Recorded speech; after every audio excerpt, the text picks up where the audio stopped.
as well, a very popular topic with many people.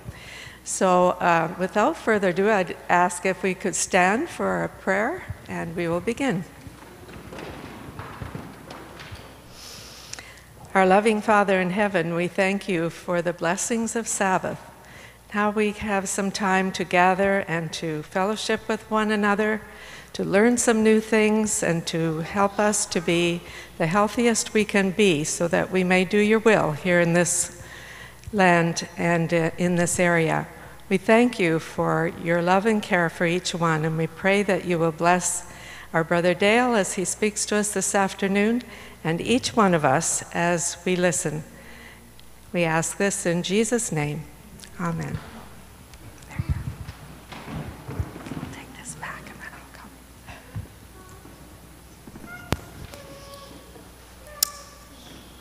All right, good evening, everyone. How's everyone doing today? Wonderful, wonderful. All right, it's good to be here. My first time presenting here. I did visit once before, but it's good to be here doing this afternoon. It's my pleasure, it's my joy to be here, and I'm always happy to share things about health, healing, and restoration, because I believe that, as the Bible says, I wish above all things that you may what? And be in good health, even as your soul prospers. So I believe in this, and I believe that God wants all his children to be healthy and happy and experience peace in their life, physically, mentally, and spiritually as well, because God designed us that way. I have my colleague with me here, one of our lifestyle coaches, Sister Sarah, and she will share a little bit later. But this afternoon, I want to share with you, and this is an interactive talk, so it's not a monologue. Amen? Amen? All right, so it's a dialogue. So if you have questions, raise your hands. I'll acknowledge you, hear what you have to say, and then we move on. All right? So this afternoon, I want to talk to you about on the topic, Detox Made Easy. Haven't you been hearing a lot recently about detoxification? Have you? Anybody? Yes. And there's so much information out there, and sometimes it can be daunting. Isn't that so? But the reality is that there are safe ways to do detoxification. And I want to hasten to say as well that when it comes to detox, we always encourage persons to know what they're doing before they get involved in doing it. Make sense? And so from a lifestyle coach perspective, I like to empower people so that persons can make decisions by themselves and also know how to do things the safe way. Is that okay? Because what happens is that, and I'll explain that to you later on, you don't want to be doing something that you're not sure what could happen in the process, and then you find yourself in a situation that makes yourself worse off. Make sense? So I want to delve into this. How can I restore energy and health through detoxification? So get your pens, get your paper, and let's go on a journey. Shall we go? Let's go. So, Hippocrates said this: the greatest medicine of all is to teach people how what? Not to need it. What do you think about that? Good medicine, right? So in essence, what is Hippocrates trying to encapsulate in this quote? What do you think he's trying to say? Anybody? Prevention. That's right, my brother. Prevention is what? Better than cure. And this is so true, because what we find today is that persons, they tend to be reactive instead of what? Proactive. And so when it comes to our health, most times we may hear things, we may be encouraged to do things, but we never do it until we are hit with something. Then we say, you know what, let me try this. Am I telling the truth? And so sometimes it's too late, and then persons will say, you know what, it doesn't work. Have you ever heard persons say that before? But the point is that we need to be proactive, so we start doing things from before anything happens. And if we do it that way, if we clean the system and help the body to detox, then things can work much better for us. All right? So let's move on here. What's this? What is this? Somebody see a thermometer? You see a sick world. Exactly. That's exactly what I want to highlight. The world is sick. Can you agree with me? And why is the world sick? Let's take a look at it. Because we are living in what I will call, we are living in what I will call a toxic world. For some reason, I'm not going for, oh, there we go. We are living in what we call a what? Toxic world. Why do I say we're living in a toxic world? Who can remember this? Huh? Oil spill, that's correct. This was the one where the BP oil spill in the Gulf of Mexico, right? What happened when this happened? There was loads of toxins that was what?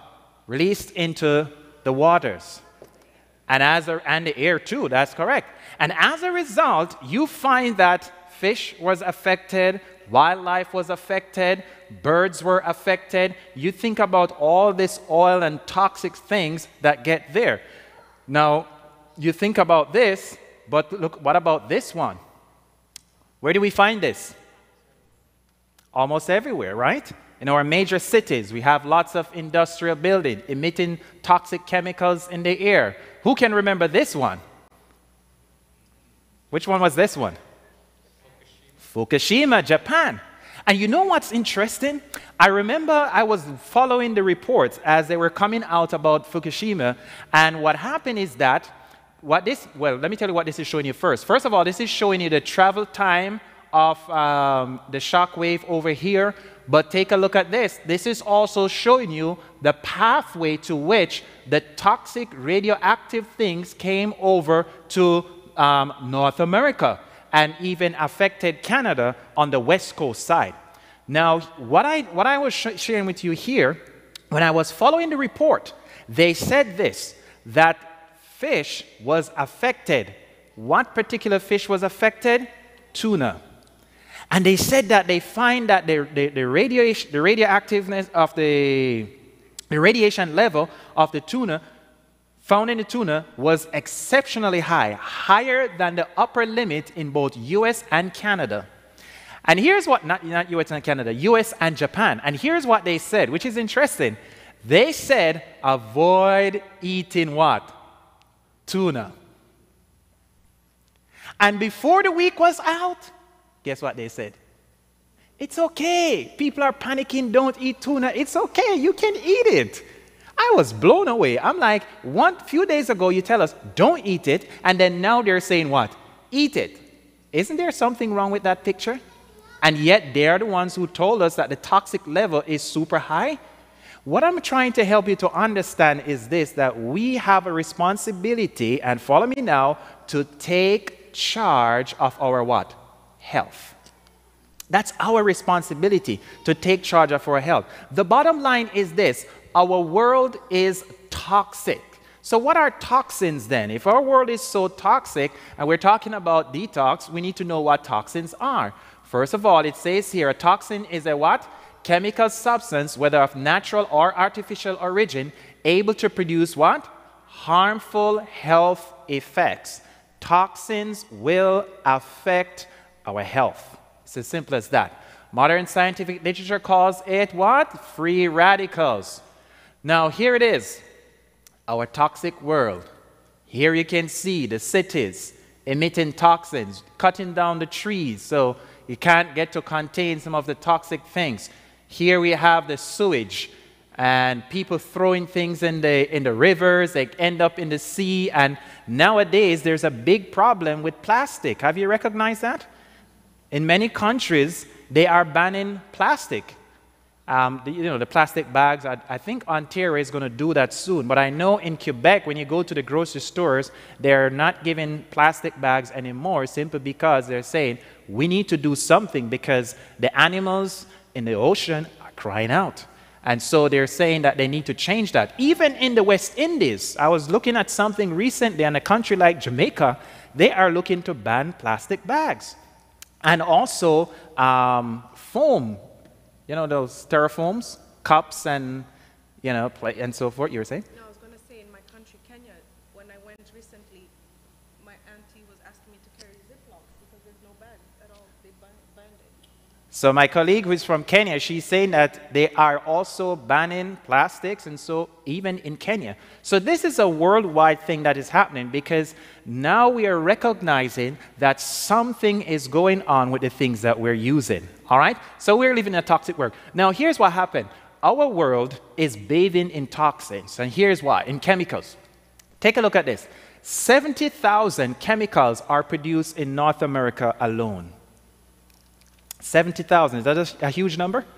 Definitely, you bet. Here we go. Over 3,000 chemicals have been added to our food. 3,000. You think about that.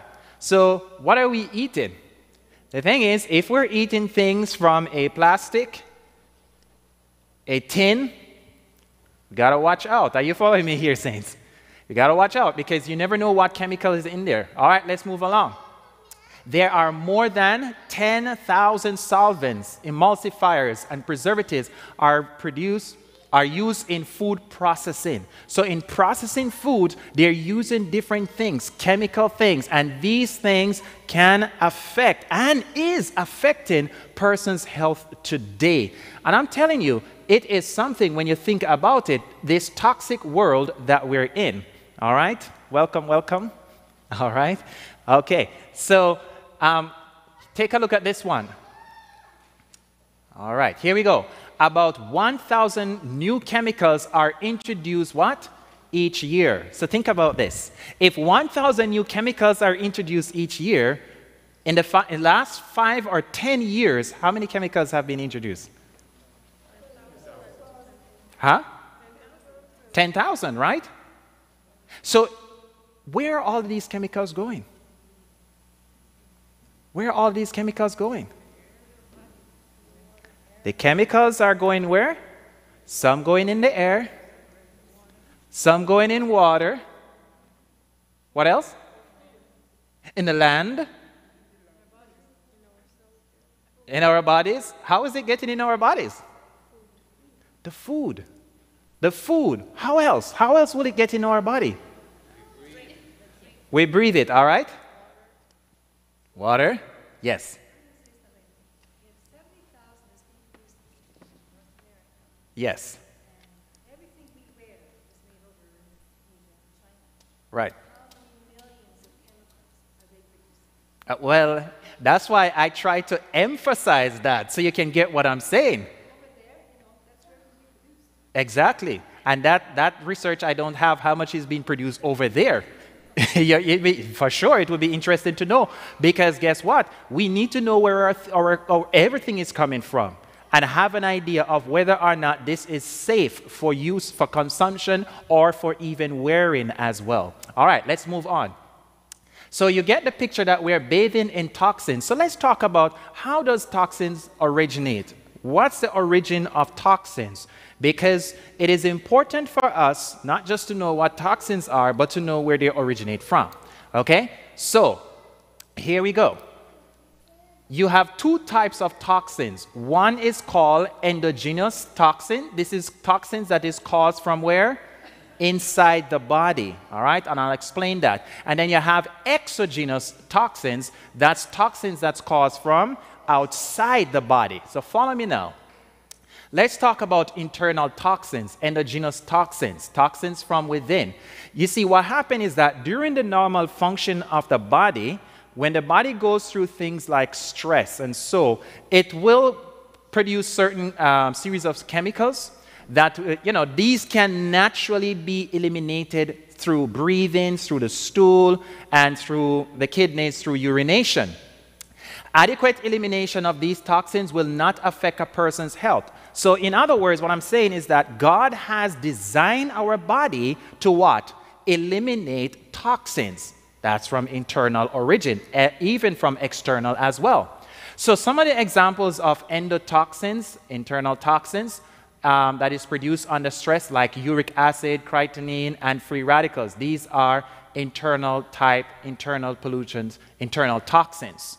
Now, follow me now. What causes endogenic toxins or toxins from the inside? What will cause some of this? Here we go now. Okay? Intestinal self-poisoning. And what am I talking about when we say intestinal self-poisoning?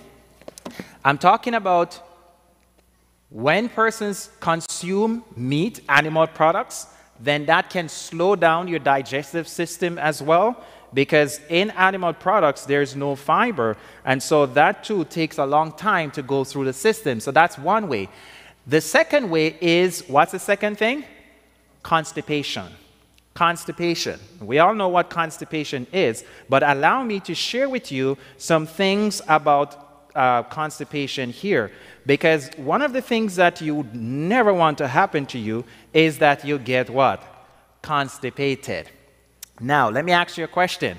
Does anybody know what is proper transit time? I'm talking digestion, when we're talking digestion to elimination. What is a proper transit time? How long should that be?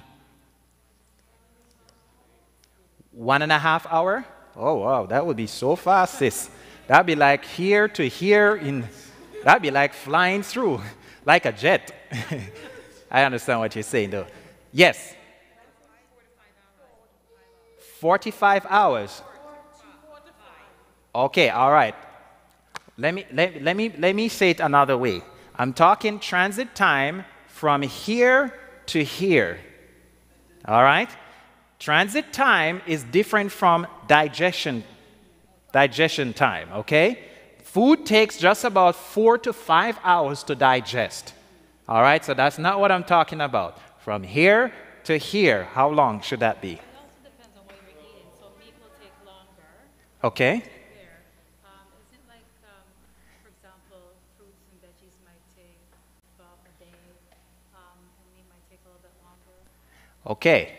So my sister here is saying that fruits and veggies may go faster, animal products may take a little bit longer. So she is saying it all depends what you're eating. 3 days. All right. Anybody else? 24 hours. Welcome, Inez. Miss Inez, good to have you here. And, sorry? Marie, nice to have you. I'm glad you were able to make it. All right. Okay. So Miss Inez here says that transit time should be what? 24 hours. Actually, in this little book I have here, Healthy Body, which was written by a surgeon who is Adventist too. He wrote this book and others here as well. And the reason he wrote these books as a surgeon, he said people were coming to him to do surgery for simple things that they could prevent at home. And so he is one of those persons who believe that an ounce of prevention is better than what? A pound of cure.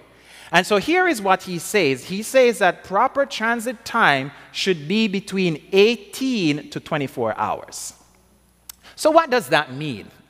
It simply means that if you're eating set times daily, what you ate for breakfast this morning, you should be what? Eliminating it when? Just about next morning. Does that make sense, everyone? That is proper transit time. If you're not eliminating that way, it simply means that you are in the category of what? Constipation. Now, let me tell you this. When I was living in New York, doing missionary work there, I remember one time a mother called me and she said, listen, I need some assistance. My daughter, my 16-year-old daughter is not doing well. I said, what happened to your daughter? She said to me that she hasn't gone to the bathroom in about a week and a half. And I said, are you serious? She said, yeah, nothing. She's been taking Dulcolax and all the different things, and nothing is helping. And I simply told her to use something. One of the things I told her to do is to have her daughter drink warm lemon water first thing in the morning, about 2 to 3 glasses of that. And she did that, and that helped. But I also shared with her a cleanse that she could do, which guarantee, we're using castor oil, which guarantee to help her to go.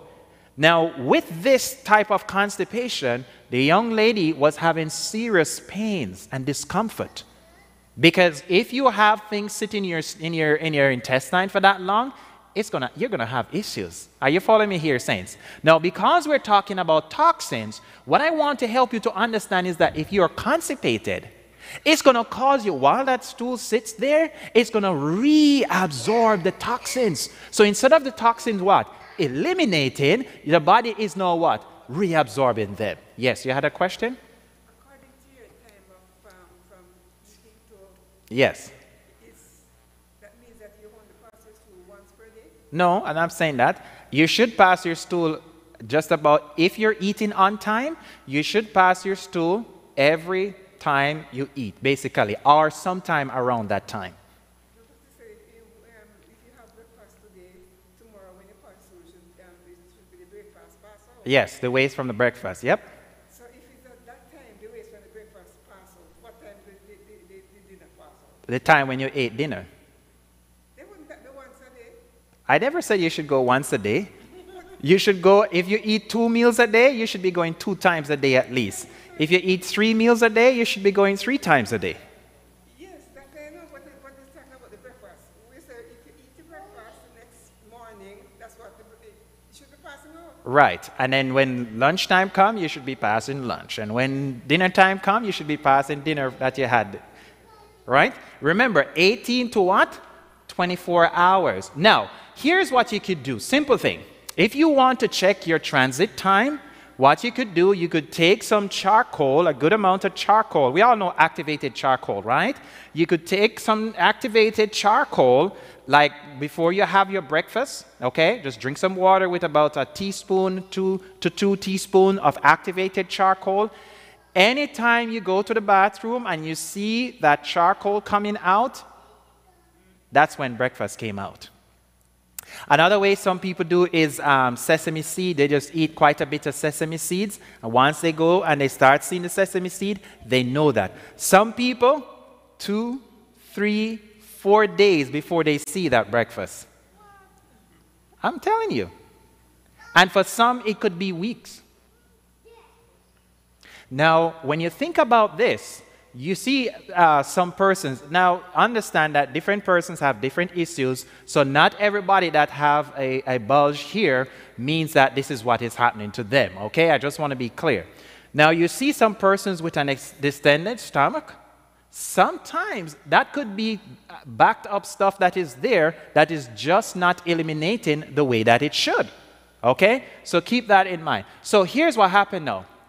So intestinal self-poisoning can cause that constipation. Oh, I was going to make a point from this book. Now, I want to talk to you about something here that is very, very important, and I believe you will catch the picture very quickly. According to the doctor here, he says that when you have large poo, large stool, in other words, when you have a large stool, you will have small hospitals. When you have small stools, you will have what? Large hospitals. What does that mean? What do you think this means? Large stool, small hospital. Small stool, large hospital. Yes. Yes. Yes. That's right. That's correct. Yes. Greater volume of toxin being eliminated. Now let me ask you a question. What would cause you to have large stool? Huh? Sorry? Bulk in the diet. But what gives the bulk? Fiber. That's right. So the fiber will help to bulk the stool up so you can what? Eliminate the toxins. But when it is just those little pebbles, just plop, plop, plop, then that is a sign of trouble. Are you following me here, saints? Yes, the little small ones is the hospital. He has it, I don't know if you can see it here, but here it is that he's talking about. When they're small like this, hospital is going to be big. Because constipation, now, does anybody know what are some of the issues that persons can have if they're constipated? What health challenges can a person have? Colon cancer. Strain, so you could have what? Hernia. That's correct. What else can a person have? Hemorrhoids, that's correct. That's right. Hemorrhaging. That's right.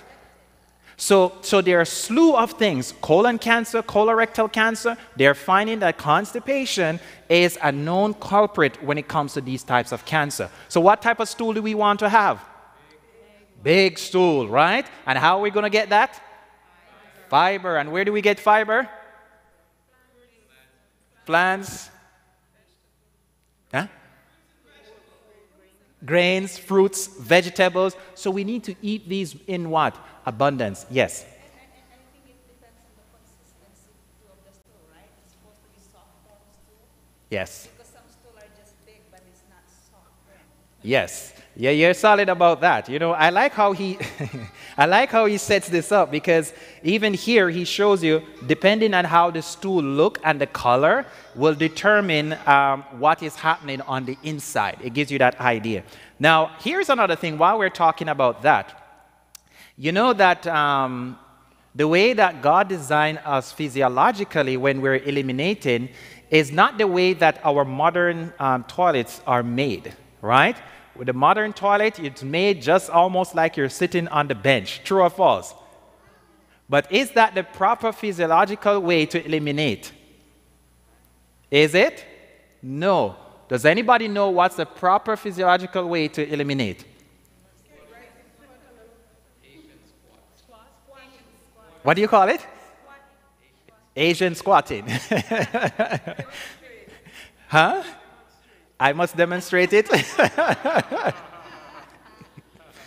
It's simple. You squat. Okay, so it's like that. You know, you see, well, you know, I can squat like that, but how do you make that a reality in your bathroom? How can you make that a reality in your bathroom? Simply, you can see here that the guy here, he has a little what? Stool. He has a little stool to elevate the legs, because what happened is that you want that rectum area to be extended or descended a certain angle so that you can pass the feces properly without causing damage or residual you know, in the rectum area. So here's what happened. You get a little stool so you can elevate the legs. At first, it may feel uncomfortable because you're not used to that. But gradually, you get used to it, it will be much better. I remember I was in Bolton area and I was doing a health series there. And I remember sharing this. And a young man called me and he said to me, "Man, let me tell you something. That which you told me to do, man, things just flow so much easier now." Because I was sharing with them that when you are constipated, some people, they will go in the bathroom and they will take a nice sized book like this one and they'll probably finish reading the book before they come out. And it's not that they're enjoying reading the book, it's just that they have a hard time going, right? So now the guy says that when he goes, he just goes in, do what he has to do, and he's out. Less time. Are you following me here, saints? When you have to go and you have to strain, that's not good for your system. All right? So you squat, and that can help. If you are at a place where you cannot squat, or you can't get to put the stool there, what they suggest is that when you sit on that toilet, you lean forward like that. And that's something that anybody can do. Just lean forward, and that will put you in a better position. Does that make sense, everyone? All right. So those are just some little highlights there. All right, let's move on. What causes endogenic toxins again? Low urine production. You see, when we're not drinking enough water, our kidneys are not able to what? Eliminate as it should. So we get toxic waste. It stays longer in the body. We need to get toxins eliminated. We need to get these things out of us, because staying in us is not going to be of good to us. Infections are inflammation. Infection causing germs and cells affected by inflammation produce loads of toxins enter the blood, thus affecting the entire body. All right, so those are the three main things. Finally, foods that are deficient in what? Antioxidants, commercial products, and additives. These are ways that we can cause internal toxins. So let's move on here now. Let's talk about external toxins. When we're talking about external toxins, take a look at this. Majority of external pollutants are created in industrial processes or combustion engines, as you can see here. Our cities will have loads of toxins there. Our cities tend to be very toxic. Where does the external toxins originate from? And here we want to spend a little bit of time to talk about some of these things, because this is very, very important. Heavy metals, lead, mercury, arsenic, and cadmium. These metals are very toxic to the human body. Now, lead. What have we heard about lead in recent times? Within the last year or so? Have you heard anything about lead in the news? Okay, paints, blinds, they have lead, right? Anything that made major news recently? Not recently, it's about a year or so now. Water, where? In Flint, Michigan, right? You remember that? About a year or so ago, it was a big thing in the news about lead in the water, when they changed the water system and so forth, and that affected a lot of persons. The full effect of lead is not yet seen for those people. It's not yet seen, because it's going to cause developmental problems, brain problems for these little kids who were on it for such a time, and so forth. I remember last year, another coach and myself, we went to visit this lady who was having some serious health problems. And one of the things that had happened to her where she used to work is that she had somehow been exposed, overly exposed to heavy metals, all of these, lead, mercury, arsenic, and cadmium. And that almost paralyzed her with all of these toxic load that she had. But praise God, she's doing good. The toxins have been eliminated for the most part, but she's still having issues. So where do we find mercury? Let's talk about mercury. What products do we find mercury in? Fish. Yes. Yes, fish. What else? Fillings. All fillings? The amalgam fillings type, right? The silver one. Yes, they have mercury. Mercury fillings leach gradually into the system. Sorry? Oh, flu shots. That's right. They do have mercury in it as well. Okay? They do have mercury. What else have mercury in it? Can you think of anything else? The old thermometers. That's right. They have. What about some light bulbs? No? Fluorescents, yeah. That's right. Now, mercury is a heavy metal, which simply means that it doesn't eliminate that quickly from the body. Now, let me just segue into something here so you can understand something. Let's talk about cancer for a little bit, okay? You've recognized that the statistics right now in Canada, that 1 in 2 persons will have cancer, right? Are you aware of that? That's what the statistics is saying, 1 in 2. So for every other person here, chances are will have cancer at some point in their life. That's what it's saying. But we can do what? We can try our best to prevent, all right? So here's what happened. Why is it that there is so much cancer prevalence today. Like, it's worldwide, it's just exploding.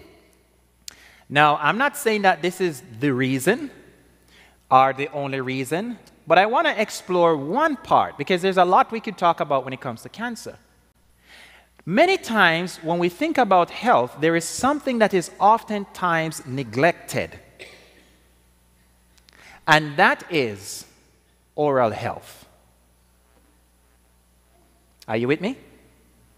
Everybody's just looking at me like, where is he going with that? Are you following what I'm saying here? Why do I say oral health? I'm not saying that not because you're not brushing your teeth or anything like that, but follow me now. What I'm saying is that sometimes, depending on what you have in your mouth, can determine your health outcome. Did you know that? For example, they're talking now about, and the research is coming out about things such as, root canals. Have you ever heard about the issues with root canal? And what they're saying is that that puts a what? A stress on your immune system, because that deadened thing in your mouth, the body is seeing it as a what? As a foreign thing. So it's not as a living thing. So the immune system is constantly being engaged to deal with this thing. And sometimes the bacterial overload in that teeth can cause serious problems for one's health. And so what I'm saying and what I'm getting at is that this also, there is a connection here now being discovered in science, that there is a connection between the root canals and certain types of cancers as well. Are you getting what I'm saying? Hello? Okay. Is it the first you're hearing that? Yeah. Is that right? Okay, well, now I understand why you're looking at me like that. Okay, now here's what happened. What can I do? Let's say you have root canal, right? Let's say you have that. Now, here's what you can do. Have you heard of oil pulling? Oil pulling. Never heard of oil pulling? All right, let me explain. What you do, you get coconut oil. That's the better oil to use. Get the coconut oil. Whether you have root canal or not, you can still do this. You get coconut oil, and you take about a tablespoon or so. You put that in your mouth, okay? And maybe if it's not melted, you have to kind of chew it a bit. And you swoosh that, pull that through your teeth for about 10 to 20 minutes. And then when you're finished with that, that's kind of like detoxing your mouth, right? When you finish with that, do not spit it down your drain. Do not spit it in your toilet. Spit it in a piece of tissue or a napkin or something like that and throw it in the garbage, or go outside and spit it there. If you spit it in your drain, it's going to clog it up over time. Okay? So you try that and you will see the big difference that can have for you. Yes? Is that the same for sesame oil? Yeah, some persons use sesame oil. Some people use other oils as well. No, but the sesame oil won't clog as much, but it still would be best not to keep putting it in the drain. Yeah, I mean for the mouth. Yes. The same thing. Yes, same thing. Are we making sense, Saints? Are we making sense? Okay, good. Question, yes.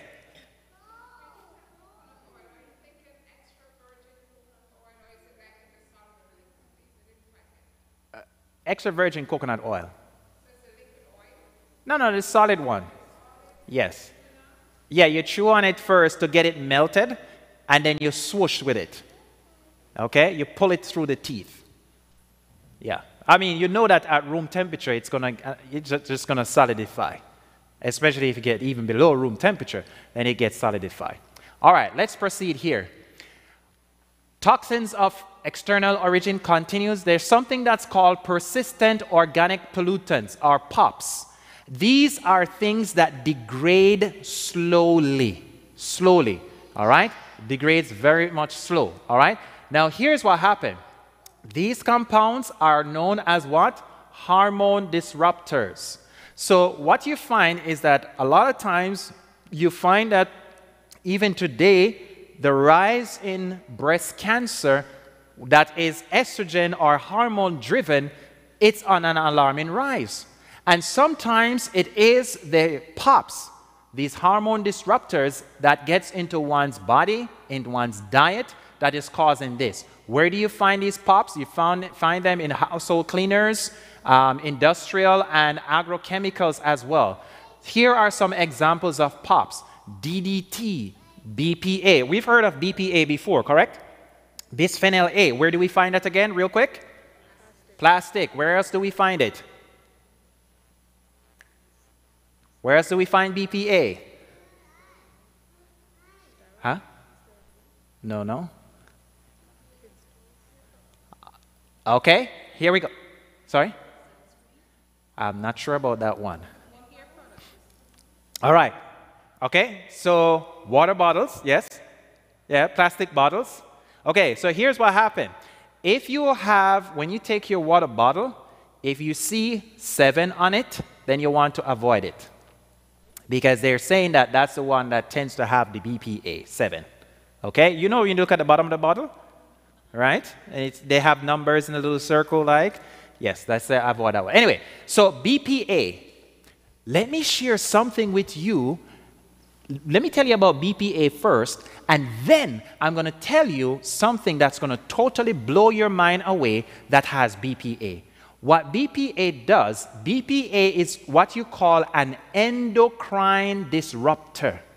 In other words, it affects the endocrine system. Put it another way, BPA has something in it that mimics estrogen. Who produces estrogen? Only women? Let me put it another way. Who mostly produces estrogen? Women, all right? Let's put it that way. All right, so if BPA mimics estrogen, is that going to affect a woman when they ingest it? Yes, it's going to affect them, right? It is going to affect them. So what I'm saying here is this, and the studies are out there. The scientific literature is there now to show these things, that ingesting BPA affects a woman's endocrine system, causing issues with breast cancer and ovarian issues, fibroids, along the line. Also, the thyroid, it's affecting these things. So follow me now. Here is one thing that has BPA in it that I just learned this just recently. You know when you go to the grocery store and they run that little receipt? The receipt, they're saying, has an amount of BPA on it. And what the thing I looked at said is that even by touching it, it absorbs 5 times faster than when you ingest something that has BPA. Well, you know what I try to do these days? When I get my grocery bag, I say just drop that inside there. That's what I've been doing, because I'm like, you keep touching the, you know who I feel sorry for? Yes, you could do that. Or maybe we have to all walk with gloves now, right? You know who I feel sorry for? Yes, that's right, the cashiers. The cashiers, because they're touching this thing all the time. When I go to an Asian store, when I used to live in Brampton, and I go to an Asian store that's close to my home, the Asians there, they always have gloves. For some reason, I'm wondering why they always have gloves, but I think this is the reason now, because somebody is realizing what's going on. So be careful, know these things, and see what you can do to help yourself. Another toxic or persistent organic pollutants is PCB. And PCB is something you can find that in water, among other things. Here's another one, fire retardants. Where would we find fire retardants or flame retardants? Where do you think we'll find that? Yes? Furniture, that's correct. I heard from the Pure people that sell these eliminating sheets. Yes?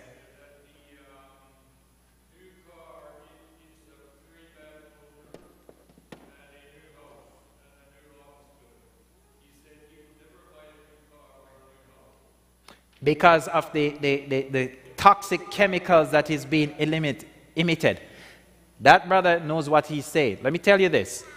All right, so let's say, I don't know if it has, but let's say the benches here has flame retardant on it. And it possibly will, because in case of a fire, the flame retardant will prevent it from, you know. If the building is locked up all day, what do you think is going to happen? The chemicals are emitted in the air, and then when you come in and you just take in a whole lot. Are you following what I'm saying? So think about your home. If you lock your home up all the time and you are away and no fresh air is getting in, what's going to happen is that your home could be a very toxic place because all this is emitted in the air. So what we encourage persons to do, just open the window a little bit, let fresh air come in. Even if you do that for a couple hours and close, it will be better than not doing it at all. And I know what some are going to say, oh, it's cold in the winter. But guess what? You still need to get fresh air. There are many persons who are sick because of a lack of air. Let me tell you this. Have you ever heard about the draft theory before? Where people say, oh, don't let the cold air catch you. You will catch a draft. Have you ever heard that before? You know, people in the islands, they like to talk about that, right? And so what they used to do back in the days when people used to travel by boat, they used to have these people when they get sick. What they will do, because they say we don't want them to have a draft, they take them to the bottom of the ship and they will put them in a room where it's locked up, no air coming in, so that they won't get sick worse. But guess what? The people got worse. And then what they will do when the people are almost dead, they will just take them, bring them on top of the deck and put them there because they were still a little bit humane. They wouldn't just throw them overboard. They will have them there, wait to see if they will die, and when they die, they throw them overboard. Well, guess what happened? What do you think happened when they take some of them on top?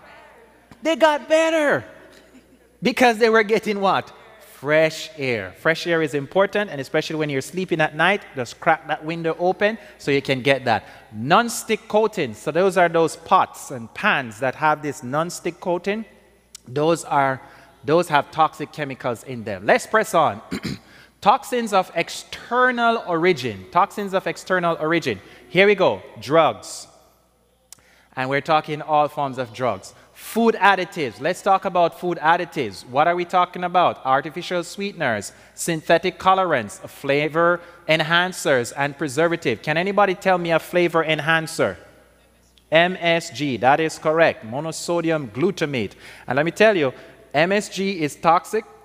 Just the same like many of these sweeteners you see here, Splendor, Equal, Sweet and Low. These are toxic chemicals. And where do we find artificial sweeteners? Tell me some places we find that, real quick. Gums, right?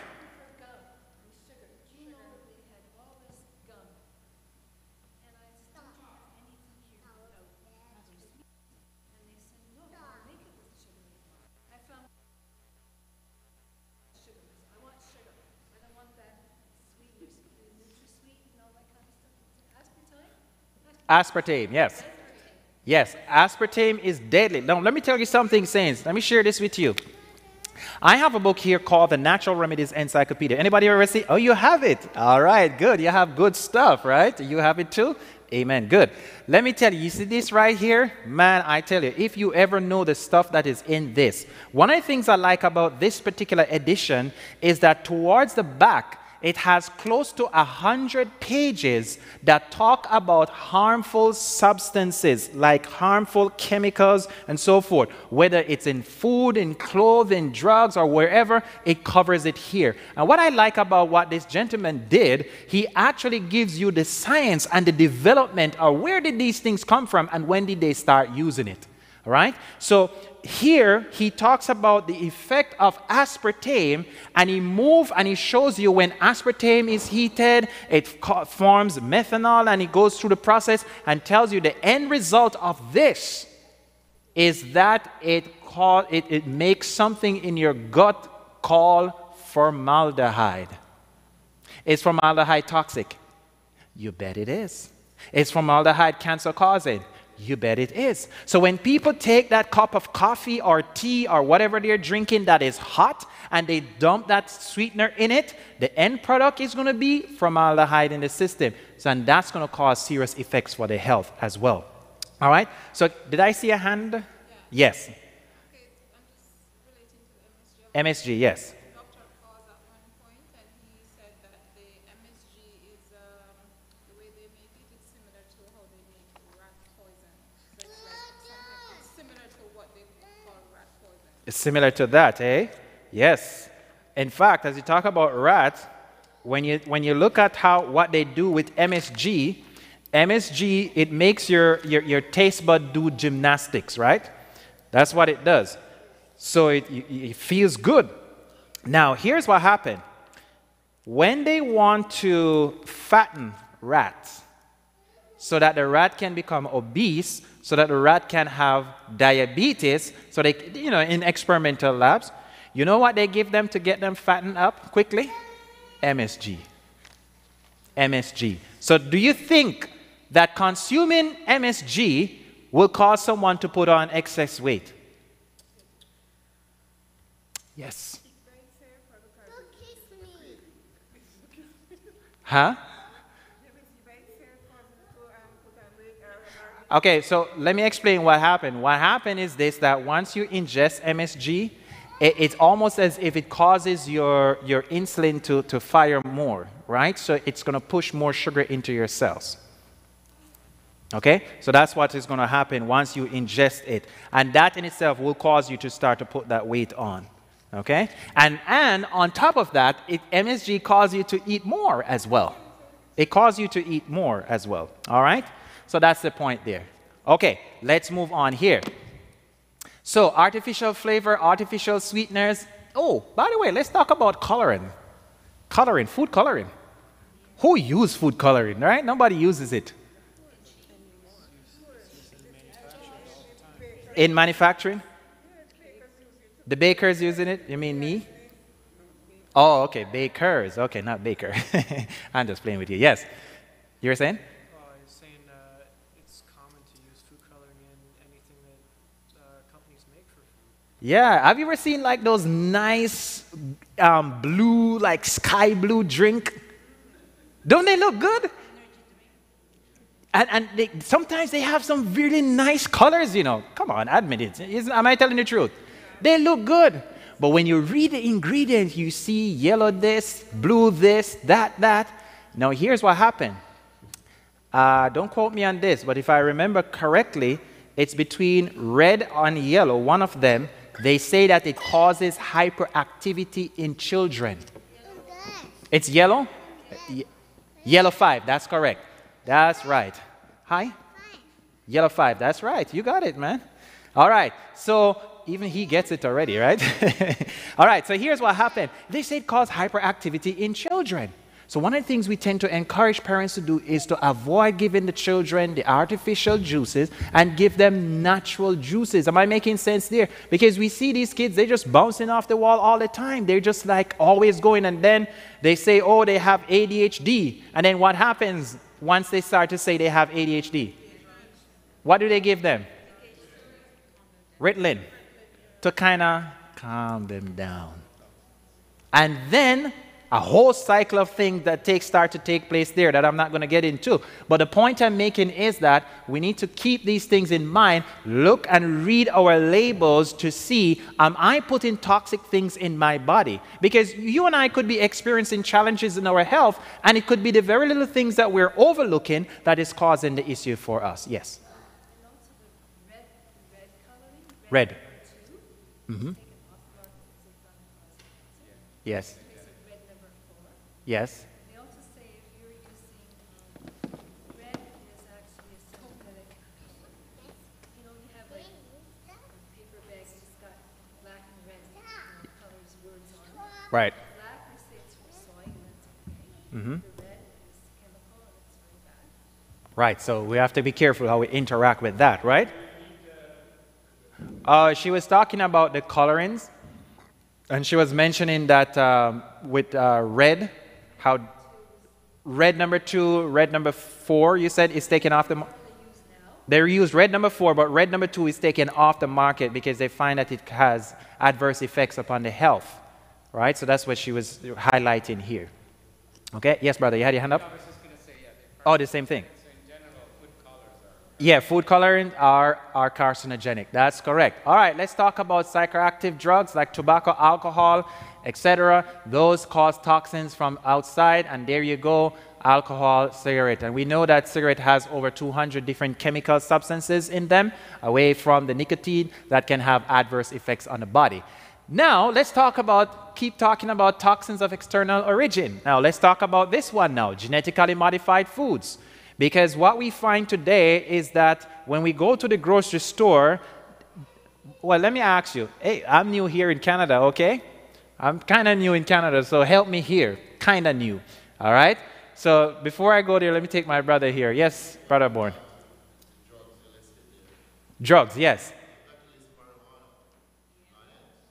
Oh, I never put that there. Uh-huh.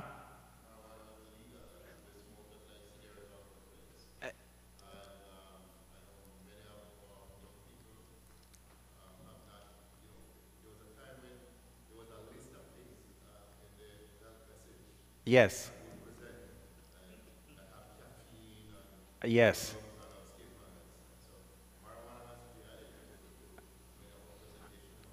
Well, you're right about that. So, and that is something, I mean, the debate is like here, oh, it doesn't do this, it does this, it does that, you know, but the reality is that it does have an impact on the mind, and anything that's going to affect our mind, should we use it or should we discontinue using it? Right? Remember, temperance is avoiding that which is what? Harmful, and use judiciously that which is good. All right? So there's no going around it. I've seen persons who have messed their mind up because of that. And you know what's bad too, Elder Bourne? It's the synthetic ones. I don't know if any of you ever seen the synthetic ones that they sell as it's fake, right? And they sell this thing, it smells like it and all of that. It's called K2. Ever heard about K2 drug before? Nobody? No? Okay, good. This one, they say that it's synthetic marijuana. This one causes persons to go crazy. You just Google on YouTube or something like that and put K2 drug reaction, and you will see crazy people doing crazy things. I mean, people, not crazy people. People doing crazy things. I mean, it is just out of this world. I saw one recently that totally blew my mind. I'm like, I felt so bad for this kid. 12 years old on K2, and he was just going ballistic in the streets. It was just beyond like anything anybody wants to see. But anyway, let's move on. Genetically modified foods. Now, this is something that is popular. We're seeing it now. But the question I was going to ask you, here in Canada, does any grocery store list their food and say, this is genetically modified? Only a few health foods. Only a few health foods, they list it, not GMO, but No. I'm talking about the food itself, that they will say this banana, let's say banana or apple, is genetically modified. Have you ever seen that in a grocery store? So that simple means that there's no genetically modified foods in the grocery store then, right? Because if they were, they would tell us. So how do we know? How do we know if something is organic then or is not modified? How can we know? Yes. Usually say organic, right? All right. Yes, brother.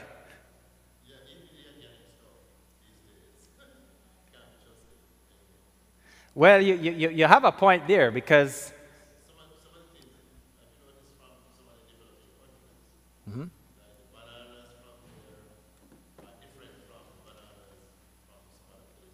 right.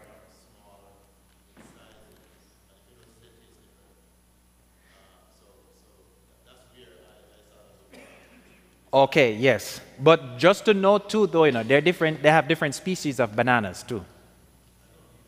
Right? Different species. So, yeah. Anyway, I'll leave that for now. Yes, go ahead. Is there any way our bodies can get rid of wax, the wax that they put on the apples to preserve them? Well, the same elimination method. It's the same elimination method that the body will have to use. It just depends on how well your body is attuned to eliminate the excess toxins that you may ingest or so. The apples in the supermarket, they're glazed with wax. Right. And it all depends what type of wax they use too. You know? But they have to glaze them. When I go to Whole Foods, they have a nice little note there that says in Ontario, it is required that every apple is waxed. So if you want waxless apple, you go and pick it at a farm. Yeah. And it tastes better, trust me. It tastes way better. Also, organic food, they give their spray, but they use a different spray that's not as strong and as toxic as the ones you normally use. And most times it's more natural. That is not harmful to the body or to the system. All right? All right, yes, brother, and then I'm gonna explain something here. Yes.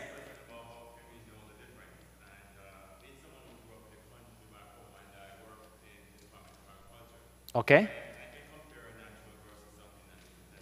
Right.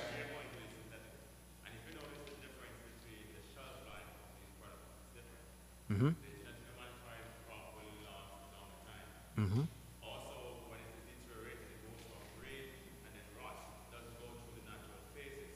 Right. Mm-hmm.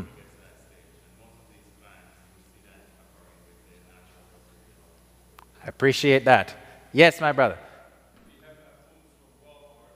Yes. Half a year. Mercy. What does that indicate? Maybe they well waxed it. I don't know. I know genetically modified apples are coming out. The ones that when you cut it, you know when you cut apples, naturally it what? Oxidize if you leave it out, right?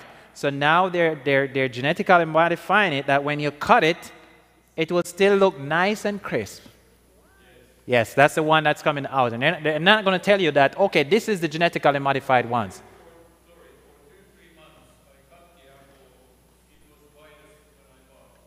Wow. So there you go. So that means that it could well be on the market for that. But here's what happened. What Dr. Colbert said in his book, Toxic Relief, he says the National Academy of Science released a report stating that genetically engineered products introduce new allergens, toxins, disruptive chemicals, and unknown protein combinations into our bodies. When you talk about toxins, most times we need to think about protein. Protein, the body will tend to identify as a foreign thing. I don't want this. When you talk about allergies, when you talk about whatever allergy it is most times it's protein. Milk is the number one, the leading cause of allergies. Did you know that? Milk is the number one cause of allergies. Second to that is fish. And what I can tell you is that when we work with persons who have issues with allergies, and once we get them off some of these things, you'll find that in a few months, they tend to have less or no symptoms. All right? But here's what happened. Genetically modified foods, we do not know the extent of damage it will cause upon the human race. But I can tell you, they're starting to see the effects of these food. Let me tell you a quick thing here. Listen real good. The gentleman who developed the genetically modified potato, he said on national news that when he brought it and was showing it to the news station, I think it was in the UK, this is the top scientist. He said this, that after the interview, they asked him a simple question. They said, "Sir, would you eat this potato that you have worked on to get it to this state so it can do whatever and so forth?" Guess what the gentleman said? No. You know what happened to him shortly after that? He was duped a quack. They said he's a phony. Because on live television, after they invested so much money to get this potato genetically modified, and now he says, "I won't eat it," what do you think? They're going to get rid of him because the investment was there. And so the man said he won't eat it. So what am I trying to say? Be careful how you eat what? Potato. Grow it yourself or buy it how? There you go. All right, let's move on. I'm moving on here. Now, here is a little summation of some of the things that we talk about there. This is from the Truth About Cancer website, and here is what it says. 10 cancer-causing toxins in our environment. Number 1, PCB. One of the most concentrated food contaminants is farm-raised salmon. So that's where you find this, in fish and so forth. Dioxins. This one is deadly. This one can be stored in the fat areas. When you eat that animal with the fat, the toxin is passed on to you. Artificial sweeteners, artificial flavoring and colorings, carrageenan, pesticides, chloroform. What is chloroform? This is something that is formed, through chlorine.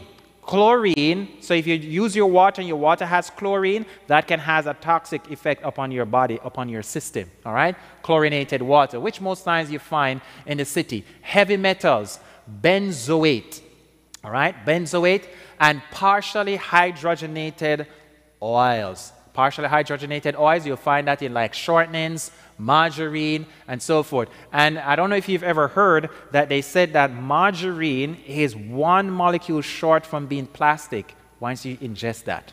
So when you think about your butter, not your butter, but your margarine, they say, oh, margarine is better than butter. Have you heard that before? Sure you've heard that before, and they say it's better, but the reality is that it's not so. Yes, brother.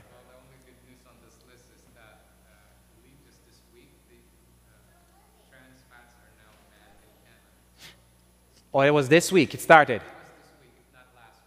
Right. I know it was coming, but glad to know it's here. Yes, trans fat is banned in Canada. Yes, sis, yes. I'm surprised to see carrageenan, because I see that in a lot of foods. It is, and you'll find that a lot in alternate milks, like dairy-free milk, soy, almond milks, and so forth. So what they're saying is that when they're making the processing of it and so forth, sometimes it do have toxic chemicals there, and that's the reason they're saying avoid the carrageenan. Anyway, so after we talk about all of that, we need to know how the body functions and how we can get rid of toxins, right? Because you will agree with me so far, we live in a toxic world. Agree? Yes. So what are we going to do now? So here we go. There are 4 channels of elimination of toxins, all right? Namely, you have the lungs. And how do we get rid of toxins that way? Proper breathing. All right? So simple. A simple thing as breathing can help us to get rid of toxins. So how do we do proper breathing? Does anybody know? Proper breathing, how do we do that? In through the nose, out through the mouth. Just go. That's it? I just go through the nose and out through the mouth. Okay, let's stand together and let's do a little practice here. All right, let's do this. All right, so let's stand together. And we're practicing proper breathing. It is called diaphragmatic breathing. So what do? You're going to listen first, you're going to take the air through your nostrils. And when you're taking the air in, imagine that your tummy here is like a balloon and you're blowing the balloon. So if you're blowing in the balloon does what? It extends. So when you take the air in, think about extending your diaphragm because your lungs doesn't have any muscles. Your lungs have what? No muscles. So you have to use a diaphragm. So let's go now. So I'm going to demonstrate. So I'm breathing in and here comes out. Watch. Do you see that? And when I let it go, it goes in. All right, so let's try that now. In through the nose. Hold it. Let it go slowly through the mouth. All right, let's do that one more time. Let's see if you're getting the air coming out. Let's go. Put your hand on it if you need to, so you can tell your brain this needs to come out. All right, let's go. In. All right, out. All right, remember, let it out through your mouth. Let's go one more time. In. Out. All right, you may be seated. Now, let me tell you this. It's been nice to do this as a detox at least once or twice a day. Best time to do it, get up early in the morning, step outside. If you have a pine tree at your home, it would be even better. But if you don't, go under a tree or just go outside and do this. 10 deep breaths. And that will help to unload the carbon dioxide and help to unload some of the toxins. And that I've helped persons who have issues with respiratory problems, and that has been of great effect and benefit for them. All right? Just by doing that. So do your deep breathing. It will make a big world of difference. Second channel of elimination is the kidneys. This excrete water-soluble toxins. So drinking enough water to help to flush the kidneys is very important. Third, intestine. The intestine needs to be moved. You don't need that to sit there, things sitting in the intestine for an extended period of time. So what you want to do, make sure, we already talked about this, have your diet filled with what? Fiber, that's right, so you can get things moving. And the what? Skin. Your skin is known as your third kidney. So think about it. How will I eliminate toxins from my skin? Sweating, bathing, okay? So by sweating, so that means we need to sweat. Amen. We need to sweat. Do you know that there are some people have a hard time to sweat? Yeah. Some persons have a hard time to sweat, but we need to sweat. Sweating helps to eliminate toxins through the pores. And here is another thing. Bathing as well. So, sometimes we may get into a habit of wearing the same clothes several times before washing it. Right? So we wear it there and there and there. We might sweat in it and so forth. Now, what do you think is going to happen when you put that back on your skin? We reabsorb the toxins, right?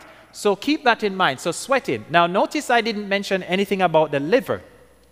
Because once the liver starts to eliminate toxin, where is it going to go? Once the liver starts to eliminate toxins, where is that toxin going to go? In intestines. That's why we don't put liver here, as most people would expect the liver, but it is actually the intestine, all right? But that's the channel that we're talking about for elimination. So the question is, are you toxic? What do you think? Are you toxic? Toxic? Intoxicated. Are you toxic? Let's take a look. All right, so here's what happened. I'm going to put a bunch of questions on the screen, and you will answer yeah or nay in your mind and count how much yes you're saying, okay? So let's go. All right. Are you toxic? Do you live in the city, work in an office, use a metro regularly? Do you regularly use a mobile phone off speaker without headphones, like have it right here? Do you regularly use a computer, live near an electric plant, nuclear plant, mobile phone towers? Do you smoke, use recreational drugs, prescription drugs, or medication? When was the last time you sweated? Or do you live a sedentary lifestyle? Next series of question. Do you frequently catch colds, flus, or virus during the year? Do you have mercury fillings in your teeth? Do you suffer from acne or dull skin? Do you have aches and pains in your joints, muscles? Do you eat sugar, sweets, chocolate, canned foods, microwave foods, or fried foods? How about highly processed foods, including chunks and the canned, Loma Linda products there? Is your urine darker than it is clear? Is your stool smelly? Are you constipated? Do you have irritable bowel syndrome? Anybody here toxic yet? Did we pass 5? Yes, question. Chunks? Oh, TVP I'm talking about. TVP. Yeah, oh, sorry. TVP. Oh, processing. Highly processed foods. And they add stuff to it sometimes. And sometimes they could add MSG to it as well. By the way, there are many hidden names for MSG, right? Oh, blessings. Let me tell you, there are a lot of hidden names for MSG. Here in the Natural Remedies Encyclopedia, it tells you of some of the hidden names for MSG here. And that could include, there we go. That could include, oh, thank you. That could include textured protein, all right? Hydrolyzed wheat protein, hydrolyzed protein. Those are some of the hidden names for it. And guess what could be a hidden name? Natural flavor. Natural flavor is a hidden name for MSG as well. So you want to be careful with the names and so forth. There are a whole slew here, but I need to move on so that we can cover some ground here. Anyway, so are you toxic? If you answered yes to more than 5 of those questions that I listed just now, then it simply means that you are toxic and you need a what? Detox. That's simply what it means. And I'm sure that all of us could raise our hands and say, yeah, we are toxic. All right? Yeah?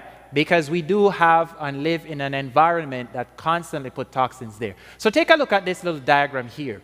So God has designed the body in such a way to help to eliminate toxins, right? And the organ that does that mostly is the what? The liver. So how does toxins get into the body and how do they get eliminated? So here we go now. Toxins enter through the where? The lungs, Through the skin. So what does that mean? When I put things on my skin, I need to be careful because it will what? Absorb. The skin doesn't sit there and things get on it and nothing happens. When you put lotion on your hand, what happens to that lotion? It gets absorbed in the skin. So your skin look nice and, you know, it doesn't look white and shelly. All right? No, I'm not saying it. Follow me now. Follow me now. Hold on. All right. So that means whatever I put on my skin, I need to make sure it doesn't have what? Toxic substances in it. Now, what are some of the toxic substances that we can find in things we put on our skin, whether it's makeup, whether it's lipstick, whether it's... I don't know all of those stuff that ladies put on their face and so forth, but soaps, deodorants, and so forth. Now, let's talk about these because this is important to talk about when we're talking about toxins, okay? Listen to this. Paraben. Have you ever heard about parabens before? Parabens. Parabens, it's in hair products, it's in lotions, it's in some soap, it's in some... What they use, parabens kind of help to stabilize oil and water. You know, oil and water don't mesh, right? So parabens sometimes is used to stabilize that. Now, let me tell you one study that was done in the UK. They found that for the women they looked at that had breast cancer, what they did, they took the cancer tumor out the breast and they analyzed it. And what they were analyzing for is to see how many different types of parabens they have. Now, there are namely 5 types of parabens, okay? 5 types of parabens. And these 5 types of parabens, they found that all these ladies, all the ladies that they did in the survey with breast cancer, when they took the tumor out, all of them had at least 2 or 3 of these toxins, these parabens, okay? Quite a few, about, I don't remember the number, but all of them had that, but there were some of them who had all 5 types of parabens in the tumor. So what does that tell you? It simply tells you that paraben, which is a hormonal disruptor as well, or endocrine disruptor, affect women's hormone, produces something called estrogen, mimics estrogen. This simply means that what they're looking at is that this is a contributing fact that is affecting lots of women, not just with breast cancer, but also what you call fibroids as well. You following me here, saints? Now, here's what happened. That means we need to look at and read our labels. Make sure it doesn't have any paraben in it. So what you look for, you're not going to see the word paraben necessarily by itself. There's always a suffix a prefix that comes before and then the paraben. Okay, so once you see paraben, it simply means leave it alone. Let me tell you this, you're going to love this. I just discovered a little app. I haven't explored it all as yet. So if you have a cell phone, then you can think about it if you use a cell phone and you download apps on your phone. So there's an app I recently downloaded. It's called Detox Me. Detox Me. And what that app does, it actually shows you different parts of your home and environment, and it tells you what could be toxic. In fact, you could actually take the app. And you could go to, they have a section there that you can scan, right? So you can take a product and you can say, anybody have any products here I could scan? Something? Okay, let's scan this thing and see if it has, if it's on the list. Nope, it's not there. All right, anybody else have anything I can scan? I mean, we don't want to put your business, it has to have a barcode, okay? Yeah, it has to have a barcode. All right, here is something. Let's scan this and see what's going on. All right, let's see here. All right, so I'm going to tell you if there's anything here. Oops, I should put it this way.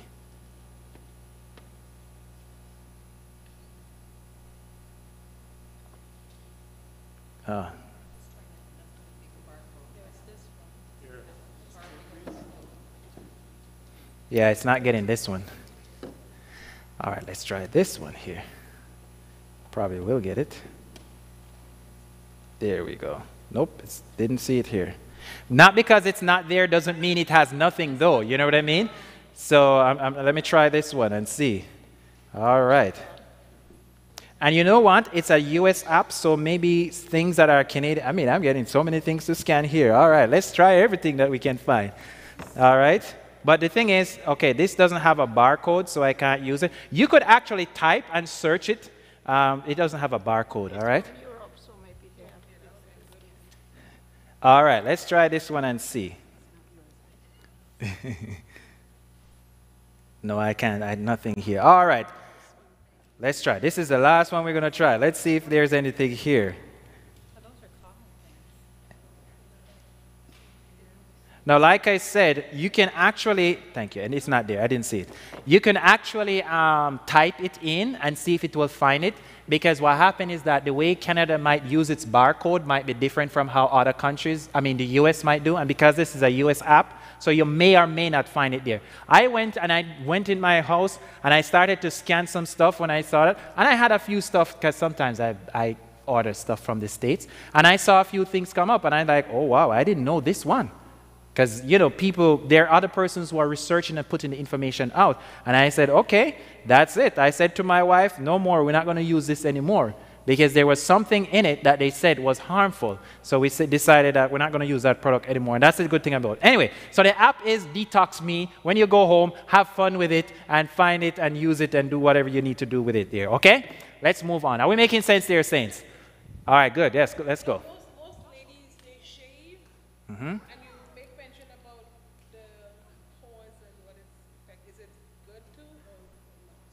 To shave? Well, it depends on the lady, but what I'm saying is that what you're going to put on your skin therein after, or whatever you put on your skin, whether man or woman, think about it. You know, some persons go as far as to say, if you can't eat it, don't put it on your skin. Are you following me here, Saints? Because it absorbs. So things like perfume, as I said, parabens, these are toxic things. Tricolon, I don't want to say it because I don't want to mess it up. There are things in toothpaste that they're saying are toxic as well. Like fluoride, they say it affects the thyroid and these things. So the thing is that, the nice thing is that, as I told you before, this book talks about a lot of these toxic substances. So if you want to know more, if you want to get the list plus other information, this could be something that could be beneficial to you as well. All right? So let's move on. So here we go now, the skin. So toxins enter the skin there, and then you have the gut, the intestine. So lots of times we find people have a disease that's called leaky gut syndrome. And when you have leaky gut syndrome, things are getting into your bloodstream that shouldn't actually be there. And what you will find is that that can cause toxic effect upon the body. So all these toxins, the liver now has to work to detox you. But here is the issue. If the liver is not working properly, the excess toxins are going to get into the where? Fat cells. So ladies, some ladies say, oh, I'm doing everything to lose weight, but I can't lose the weight. You know what we do with ladies? When they say, our men, they can't lose the weight, they want to lose weight, they've tried everything, we simply start to do what? Detox them. Because the toxins hide in the cell. It's like the fats. The fat tends to accumulate around toxins to help you that it doesn't hurt you. The bone marrow, toxins get there. The liver, the central nervous system gets affected. And then you start to have issues like fibromyalgia and other nerve-related diseases as well. And then now, what happened is that it could affect the joints, the blood, the tissues, the muscles. So the entire body can be affected by excess toxins if the liver cannot get to detox it. However, if the liver is functioning properly, and if we help the liver to detox, here's what happened. You now will be able to detox the toxins through the what? The skin, the kidneys, the colon, and through the lungs, just as how I shared that with you before. Does that make sense, dear saints? All right? So let's carry on here. When to detox? So, the Bible says that nobody can put new wine into what? Old skins. So if I'm going to have a new start for my health, I need to do what? Eliminate the what? Toxins first, and then I do what? Build up the body. Does that make sense? So that's what we do as lifestyle coaches. We try to work with persons that way so we can help them to eliminate, and then we build. So what do? It says excess toxins interfere with the natural restorative and healing mechanism of the body. Thus, for healing to take place, excess toxins need to be what? Eliminated. We need to eliminate excess toxins. So follow me now. When to detox? When symptoms of toxicity appear. So the body has the ability to eliminate toxins on its own, but when there is excess, there's too much that the liver can't, the liver, the skin, and so forth, it's not getting to eliminate this, then it starts to cause problem. For example, excess production of mucus, headaches, insomnia, skin rash, low energy, decreased immunity, lack of mental concentration, allergies. These are all signs or symptoms that you could well be what? Toxic. All right, you need to detox. Other continue, number 2, after an illness has passed. So if you've had any major illness or so, it's good to just kind of clean the system out right after you've had that illness so that the body can build up. If you have after exposure to any type of toxins or drugs, so if you're taking a series of drugs or a particular time for whatever reason, it's always good to do a detox after that so you can eliminate the pressure that was placed on your liver. Number 4, after taking aggressive medications such as chemotherapy, if you are on a low fruit vegetable diet, you need to detox. All right? If you're on a low fruit vegetable diet, you need to detox. All right. When not to detox, if you're pregnant or breastfeeding, then don't detox. Why not a breastfeeding person? Why should they not detox? Does anybody have any idea? Why would we discourage somebody like that not to detox? Exactly. The toxins in the breast will go to the breast milk, pass on to the child. That could be problematic for that baby. Children, we don't encourage them to do detox. Serious debilitating illness, if you have that, then probably not. You probably need more building than detoxing. Next thing, number 4, taking drugs such as oral anticoagulants, and the list is here. Taking anti-cancerous chemotherapy drugs because you're going, one is destroyed and you're trying to build at the same time. That could be problematic, except you are guided by someone who knows what they're doing. Benefits of a detox cure. So let's talk about its benefit. Why do I detox? Health benefits of detox: it fights what? Obesity, high blood pressure, decreased cholesterol. It helps you to have a what? Smooth move. That means you can, properly eliminate when you go to the restroom. It boosts your immune system, and who doesn't want their immune system to be boosted, right? Also, detox helps to improve your quality of sleep. Now, that one kind of blew my mind. Do you know that if you are toxic, it affects your sleep? And what they're saying is that I was looking at a lady talking about detoxification recently, and she was saying this, that when a person, if their liver is toxic, then it will tend to, the liver will cry out at night. And so anyway, the bottom line is that the lady is saying between the hours of 2 and 4, if you find that you're waking up at that time in the night and you can't go back to sleep, then it means that you're toxic. It's a sign of toxicity, all right? So that's the point that we're making. So detoxing improves your sleep. It clears the mind, strengthens the intellectual ability, and there is less work on the digestive system when you do detoxification. All right. So what are the different types and variants of detox? Now, this is what you want to write down now. So now you know about these toxins and all of that. So let's talk about what can we do with that, all right? Okay. Now, by the way, let me just let you know this, that I have a material here. This is one of our newest products that we have at Lifestyle Canada. It's called Healthy Juices. And I can tell you, since we've had this, the amount of persons we have helped with this Healthy Juice book, it's just the testimonies are remarkable that has come in as a result of people starting to use this. What I like about it is that this doctor that I told you about, that believes that prevention is better than cure, he has organized this based on the systems of the body. And he has nicely outlined some of the information that I shared with you there, and also how to do a simple detox right at your home, the safe way. Okay? Also, there are different programs that he has here that he calls them cures, where he talks about how to lose weight in 3 days, what you can do for different types of cancer, if you have high blood pressure, what you can do. I mean, the other day I was presenting on hypertension in the Scarborough area, and my colleague and I, we shared a juice from this book to help with hypertension. And so some person started to do the juice and so forth, and I went back in the ear, and one lady said to me, listen, that juice that you told us to do, I've been doing that juice, and my blood pressure is dropping like crazy.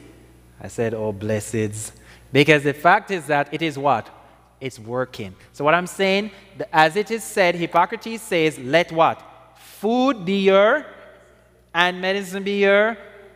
There you go. So that's what was happening there. So anyway, I'll tell you a little bit more about this in just a little while. So here we go. Types and variants of detox. Number 1, you can do what you call a daily detox. Simple, real simple. All you do is to just drink your warm lemon water. What? Daily. Warm lemon water. Is that simple enough? Is that simple enough, everybody? Okay, well, that's another discussion all by itself, brother. I don't want to get into that discussion right now. But the fact is that drink your warm lemon water daily, right? That can have a positive impact upon your health and your system. Yes. What about pure water? Okay, here's what happened. Pure water, yes, I'm not saying you should drink pure water, but what lemon does, lemon has, listen to this, an alkaline effect on the body. Yes. So, yes, it does. So here's what you do to avoid the dental enamel erosion. You drink it through a what? Straw. There you go. Why warm? Okay, the reason we encourage persons to drink that warm water in the morning is because your system has been resting all night. What the warm water does, it helps to open up the digestive, to kind of help with the better flushing of your system when it is warm. Because when you wake in the morning, it's best to have something warm, and this helps your body to be prepared for digesting the food, that breakfast you're going to eat. If you drink cold water in the morning, it's kind of shutting down your digestive system when you really want it to open so you can eat, right? That's the idea. So the warm lemon water, that is something you can do. Yes? Half a lemon is fine. Half a lemon. So what you could do, you could get like a glass of water first, warm water, half a lemon, squeeze that in there, you drink that, and then you drink another glass or two after that. And that's a good way to start your day with your water intake, especially if you struggle with drinking enough water throughout the day. Doing it this way will get you a very good start for that day.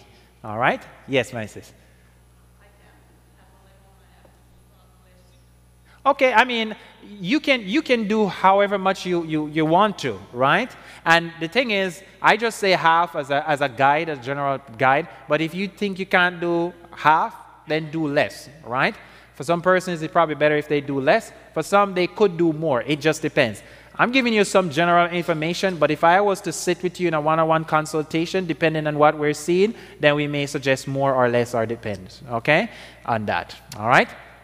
Second thing, you can do what you call one detox drink per day.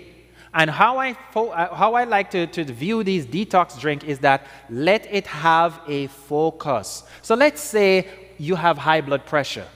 Then what I will do, okay, if you have a material like this, then you just go ahead, you go in the section where it has hypertension, and what you do, you could just do one of the ones there that can be beneficial for you for hypertension as well. So you're having a goal in mind. We're not just being juice fanatics, because there are a lot of those that are out there, all right?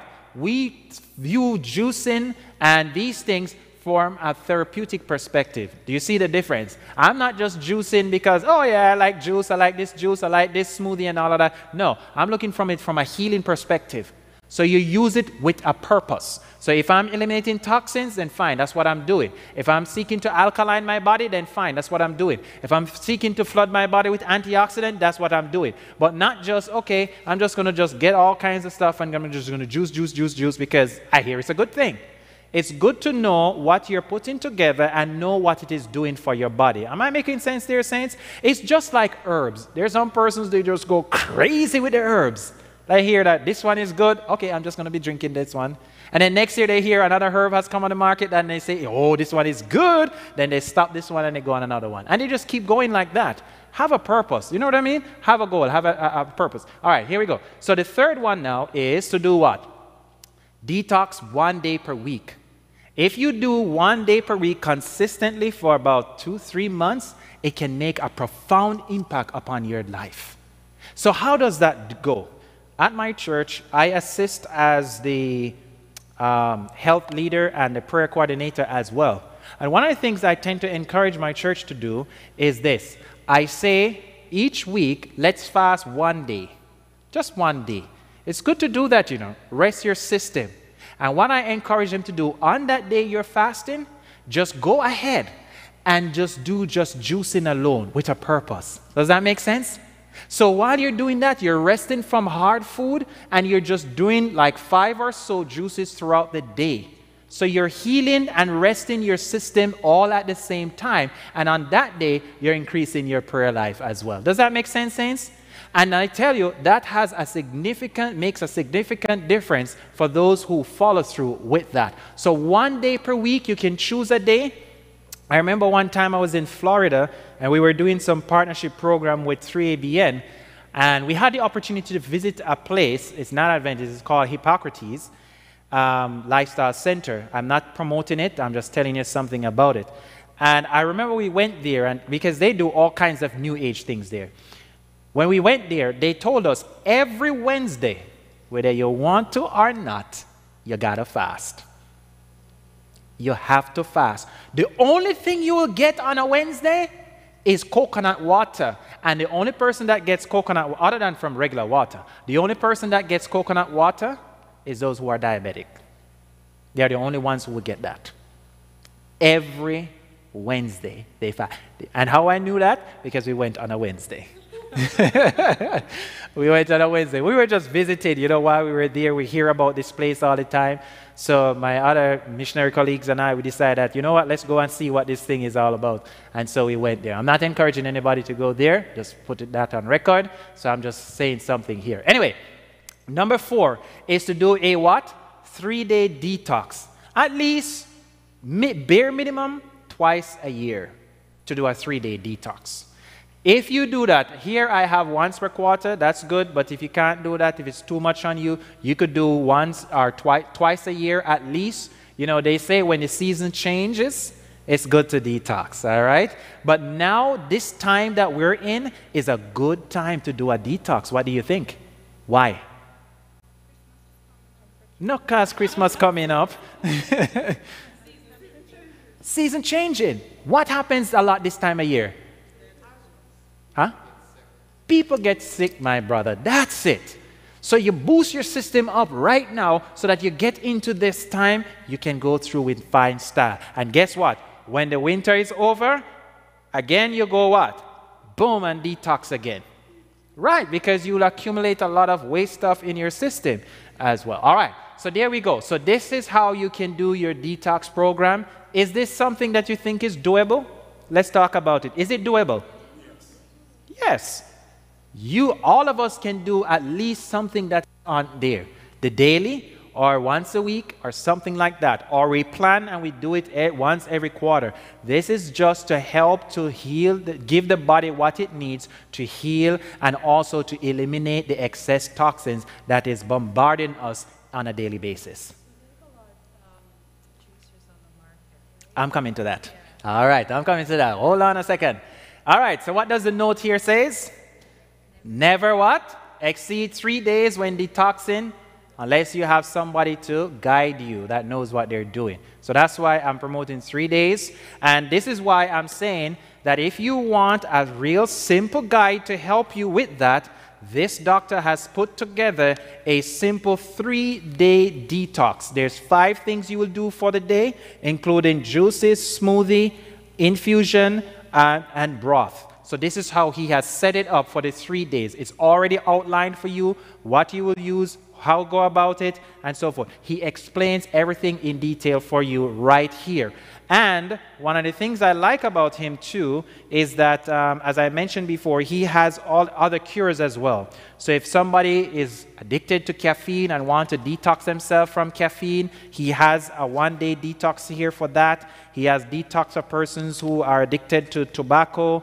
And these are things that it's not like, will it work, may it work? It's like they work, right? Okay, so these are things that he has put together there, and many persons have tried it and they have seen the positive results. And as I said, if you want to lose weight, there is also a 3-day weight loss program as well. One of the things I like about it is for the once per week, he has different things that you can do for the 1 day per week. Focusing 1 week, you could focus on the intestine. Another week, you could focus on the liver. And then the other week, you focus on alkaline in the body. And then you just go back again the other week. Except it's something that you're working on a particular ail, then there are other things we could look at as well for that. All right? Are we making sense there, Saints? Okay, good. Yes, question. Oh, yes, definitely. There's something in there that has like horseradish and so forth that is excellent to help with that. All right? In fact, I remember one time I was talking about some of this, and a lady got one of these. Like she was having the excess like really bad excess mucus. And she followed through this stuff, and the last time I saw her, no issue with the mucus anymore. Because when you have excess toxins, you could have mucus buildup as well. Was there another hand? Yes, sir. When I was the supervisor at the airport, we were putting a new communication system in. Yes. I had some Muslim people, guys working under me, and they would have during Ramadan, they would fast the whole day, Okay. and then at night they would eat like crazy. And they were so tired the next day they could hardly work. Wow. So that doesn't work. You have to go the whole 24 hours. Go the whole 24 hours with? 24, you have to follow the fasting for the 24 hours, don't you? I mean, you cannot start eating after sundown. Oh, right. No. You know, I like how you mentioned that, because sometimes people, when they fast, they're like, okay, I skip breakfast, I skip lunch, and you know what? I'm going to have breakfast, lunch, and dinner at dinner time. That's not real fast. You understand what I'm saying? That's not real fast. You should go even simpler at the end, at the supper time as well, right? So yeah, you're right. It's better to just go light all through. And that's why I like how he has structured this, because at the end, it's something very light and simple, just like a broth. You know what a broth is? It's not the substance in it, it's just the liquid that you're drinking from that broth, right? All right, so let's move on to something here now. Ways to detox. Skin brushing. And have you ever heard about skin brushing before?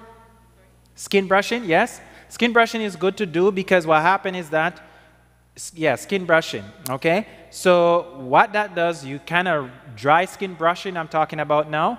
It can help to eliminate dead cells from the dead skin and so forth.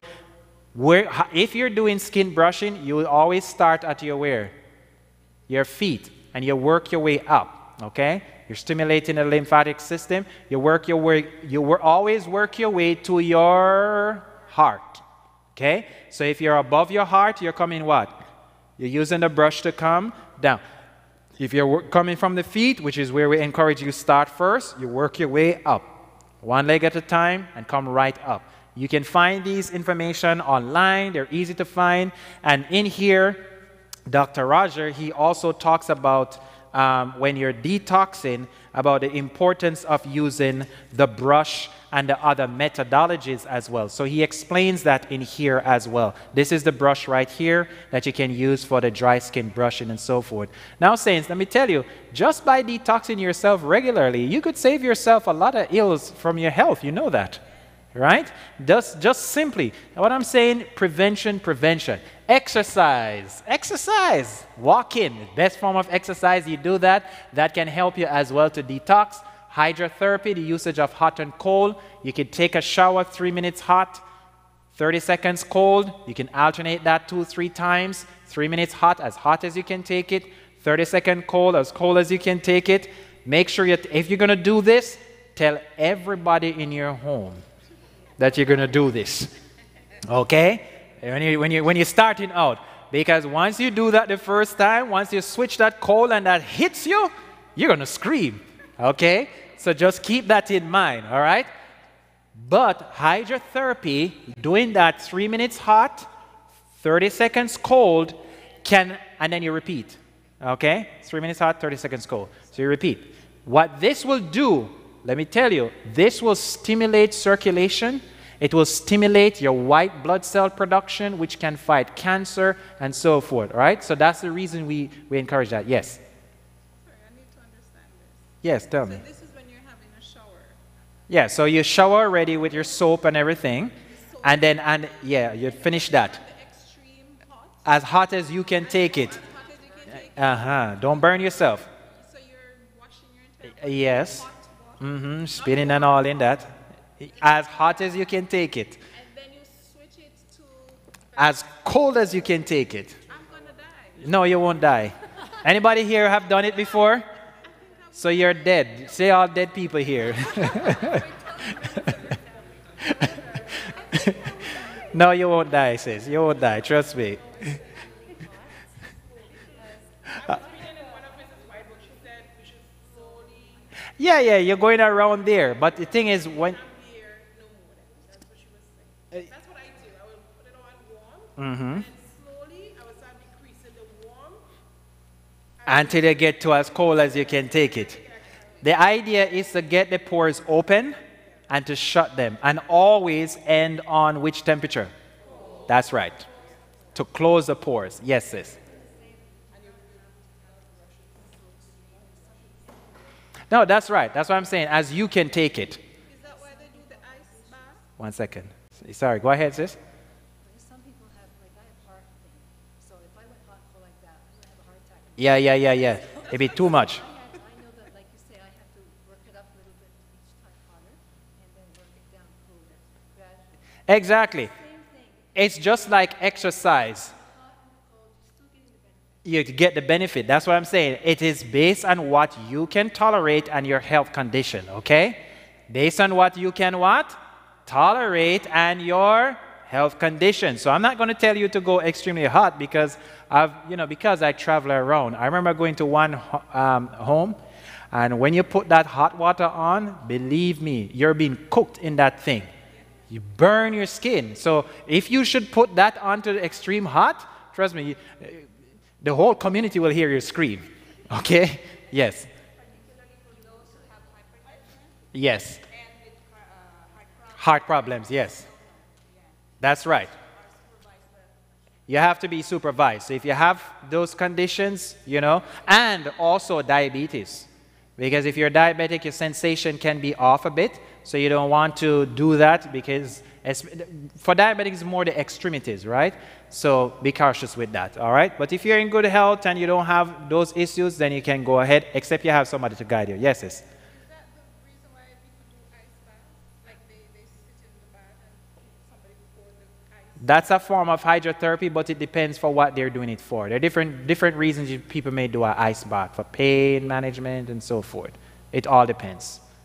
All right? Yes. Yeah, there's different kinds of hydrotherapy too, right? Some people will just stay in the bath and slowly increase the warmth, the heat, right? But you have to put cold on your forehead. Yeah, there are different ways. Well, listen, we're not doing a course in hydrotherapy, all right? If you want to know more about that, maybe take the trainings that we'll do. But the point I'm making is that, simple things you can do, help yourself, and just know that some of these things can work. And you can always, the nice thing about the materials that we carry, Saints, is simply that if you want to know more about hydrotherapy, how you can do it, the different types of fomentations that you can do and so forth, with pictures, explanation, and pictures in the Natural Remedies Encyclopedia, it explains all of that for you. All right, so if you want to know more, here is something for you. All right, just letting you know. All right, let's move on.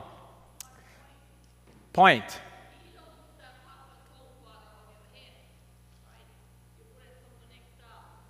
Yes, from the neck down. That's right. From the neck down. Very good. Thank you. All right. Massages. Massages can help to move the blood, help to get things moving in the lymphatic system as well. So that's also good. Deep breathing. That's another way to detox. Drinking plenty of water. Use natural products on the where? On the body. The more natural, the better. You can make your own stuff you can put on your body. Did you know that? You know, one of the things that has happened in the past 10 years, or maybe more, is the internet. Did you know that? It's one of the best things that has happened, and it's one of the worst things that has happened too, right? There are some things, but you have to be careful. But there are some things you can get on the internet. How to make natural products. You can find it there. In fact, you don't even have to go to the internet. You can find it in many stores today. How to, natural body products that doesn't have harmful chemicals in it. De-stressing. Stress causes toxins. De-stressing can help to eliminate some of the toxins. Cleansing cleansing herbs that are good to help as detox are, for example, one good herb for the liver is something called milk thistle. Anybody ever heard about milk thistle before? Milk thistle is excellent to help to eliminate toxins from the liver. And also dandelion. Dandelion is also another good one. Colon cleansing. Colon cleansing is also excellent to help there. Anyway, let's move along here now. Let's wrap this section up.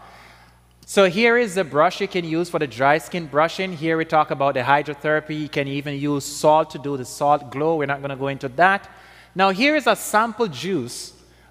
This is to help with like inflammation, okay? This is one is to help. So if you have things like arthritis or any inflammatory disease, this could be of benefit for you there, okay? So that's like one of the juice that's in the book here that can be used to help in that regard, okay? So you have your spinach, kale, fennel bulb. Do we all know fennel? Do we know fennel? Yes? Yeah? No?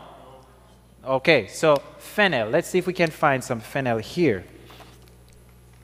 Fennel.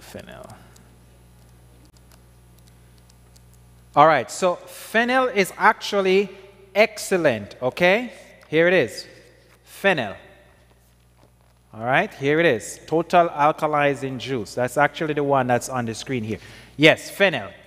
Do we see it? Fennel.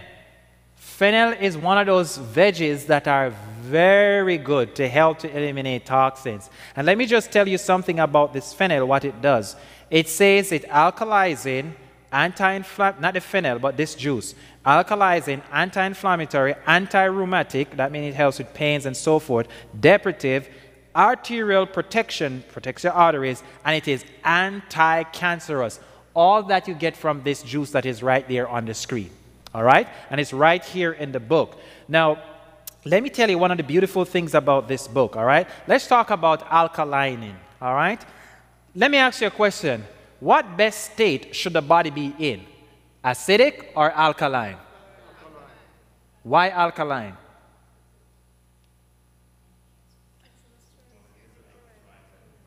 Everybody say alkaline, but nobody knows why. Huh?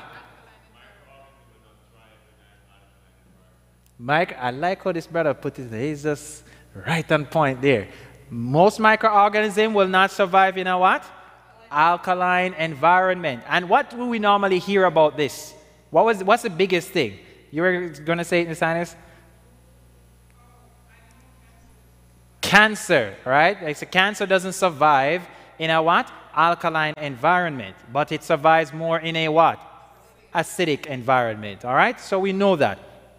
So what I was saying with you, how this doctor has written this book, he tells you how the effect that the juice or whatever you're doing will have on your body for two things. More than two, but two I want to emphasize. One, how alkaline, what type of alkaline effect it will have on your body, and what type of antioxidant effect it will have on your body.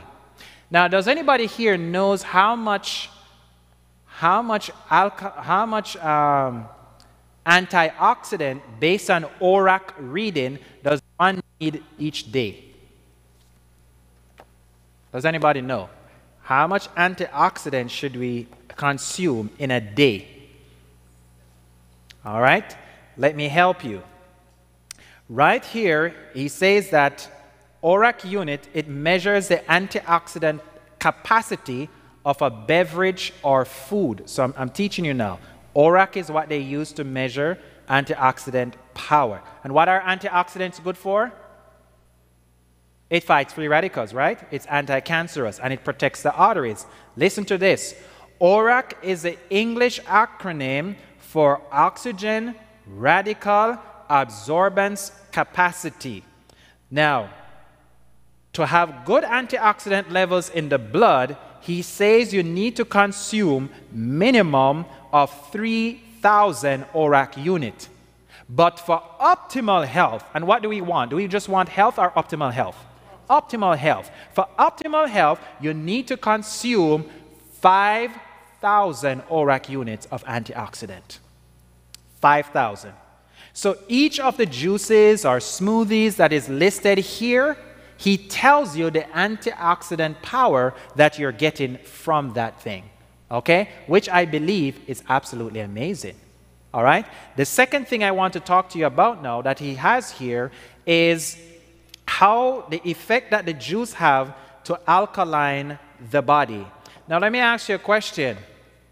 How do we know if something is acidic or alkaline? What do they use to measure that? The pH scale. So what is the neutral for pH? 7. If I'm 14, then I am what? 14. That means I am very alkaline. That's the higher spectrum of the alkaline of the pH scale, right? 14. If I am 0, then I'm what? Very what? Acidic. So the further I go lower from 7 means that I am what? Acidic. So if I am 7, I'm fine, I'm neutral. If I am 6, it means I'm what? Acidic. If I am at 5, worse acidic. 4, getting even worse. You get my point. If I am at 7 again, I am what? Neutral. If I'm at 8, I'm alkaline. If I'm at 9, I'm more alkaline. If I'm at 10, more alkaline. You get the point? Now, how do they measure now the effect of the food in terms of whether it's going to make the body alkaline or acidic? It is not the pH that they use to do this. The value is something that's called a PRAL value. PRAL, P-R-A-L. What does that mean? It stands for potential, where is it? PRAL, potential renal acid load. That's what it means, PRAL, potential renal acid load. PRAL value goes from 0 is neutral. If you go lower than 0, that means you're going into the negative, you're going into the alkaline state. If you go positive, greater than 0, you're going into what state? The acidic state. Do you catch the difference so far? Come on, talk to me. Did you catch the difference? Okay, let me go again. PRAL measures the what? The effect of the food on your system, how it makes it alkaline or acidic. Did you get that so far? Are you following me, saints? Okay, maybe I'm stretching you too long, right? Do you need a break? Need some water? Do you need to stand, stretch? Maybe you should get some water. Okay, let's say it again. All right. Let's do this. Let's stand for a little bit, all right? Let's just take a quick stand. Let's just take a stretch. Because this is the most crucial part. I don't want you to miss it. Let's stretch forward. Yes. Let's go in the air. Let's come back down. Let's go backwards if you can. Can we touch your toes? No, let's not touch any toes. All right? All right, just shake the shoulders a little bit, and let's go there, all right? Let's shake the shoulders a little bit. All right, have a seat. The blood is moving, so let's get this bit of information while the blood is moving. Here we go. Here we go now. So, PRAL value measures the what? The effect of the food on your system. In other words, how is it going to make my system? So let's give an example to cement this point. Lemon juice on the pH scale is what? Nope. By nature, lemon juice is what? It is acidic. Whether you squeeze it or don't squeeze it, lemon juice is acidic. But follow me now. The effect lemon juice have on your body, though pH is acidic, Pral value says that it does what to your body? Makes it what? You see my point now? So even though a food could be what? Acidic, it could have a alkaline effect on the body. That's what the Pral measures. So the greater the negative, the more alkaline it will be. And if it is positive, the higher the value, the more what? Acidic it will be. Is that clear now? Okay, good. So follow me now. So what he does here, he gives a list of foods, and he talks about some of the some acidifying foods. For example, cow's milk plus 0.7 means that it is what? Acidic. Yogurt plus 1.5, acidic. Lentils, you know lentil beans, right?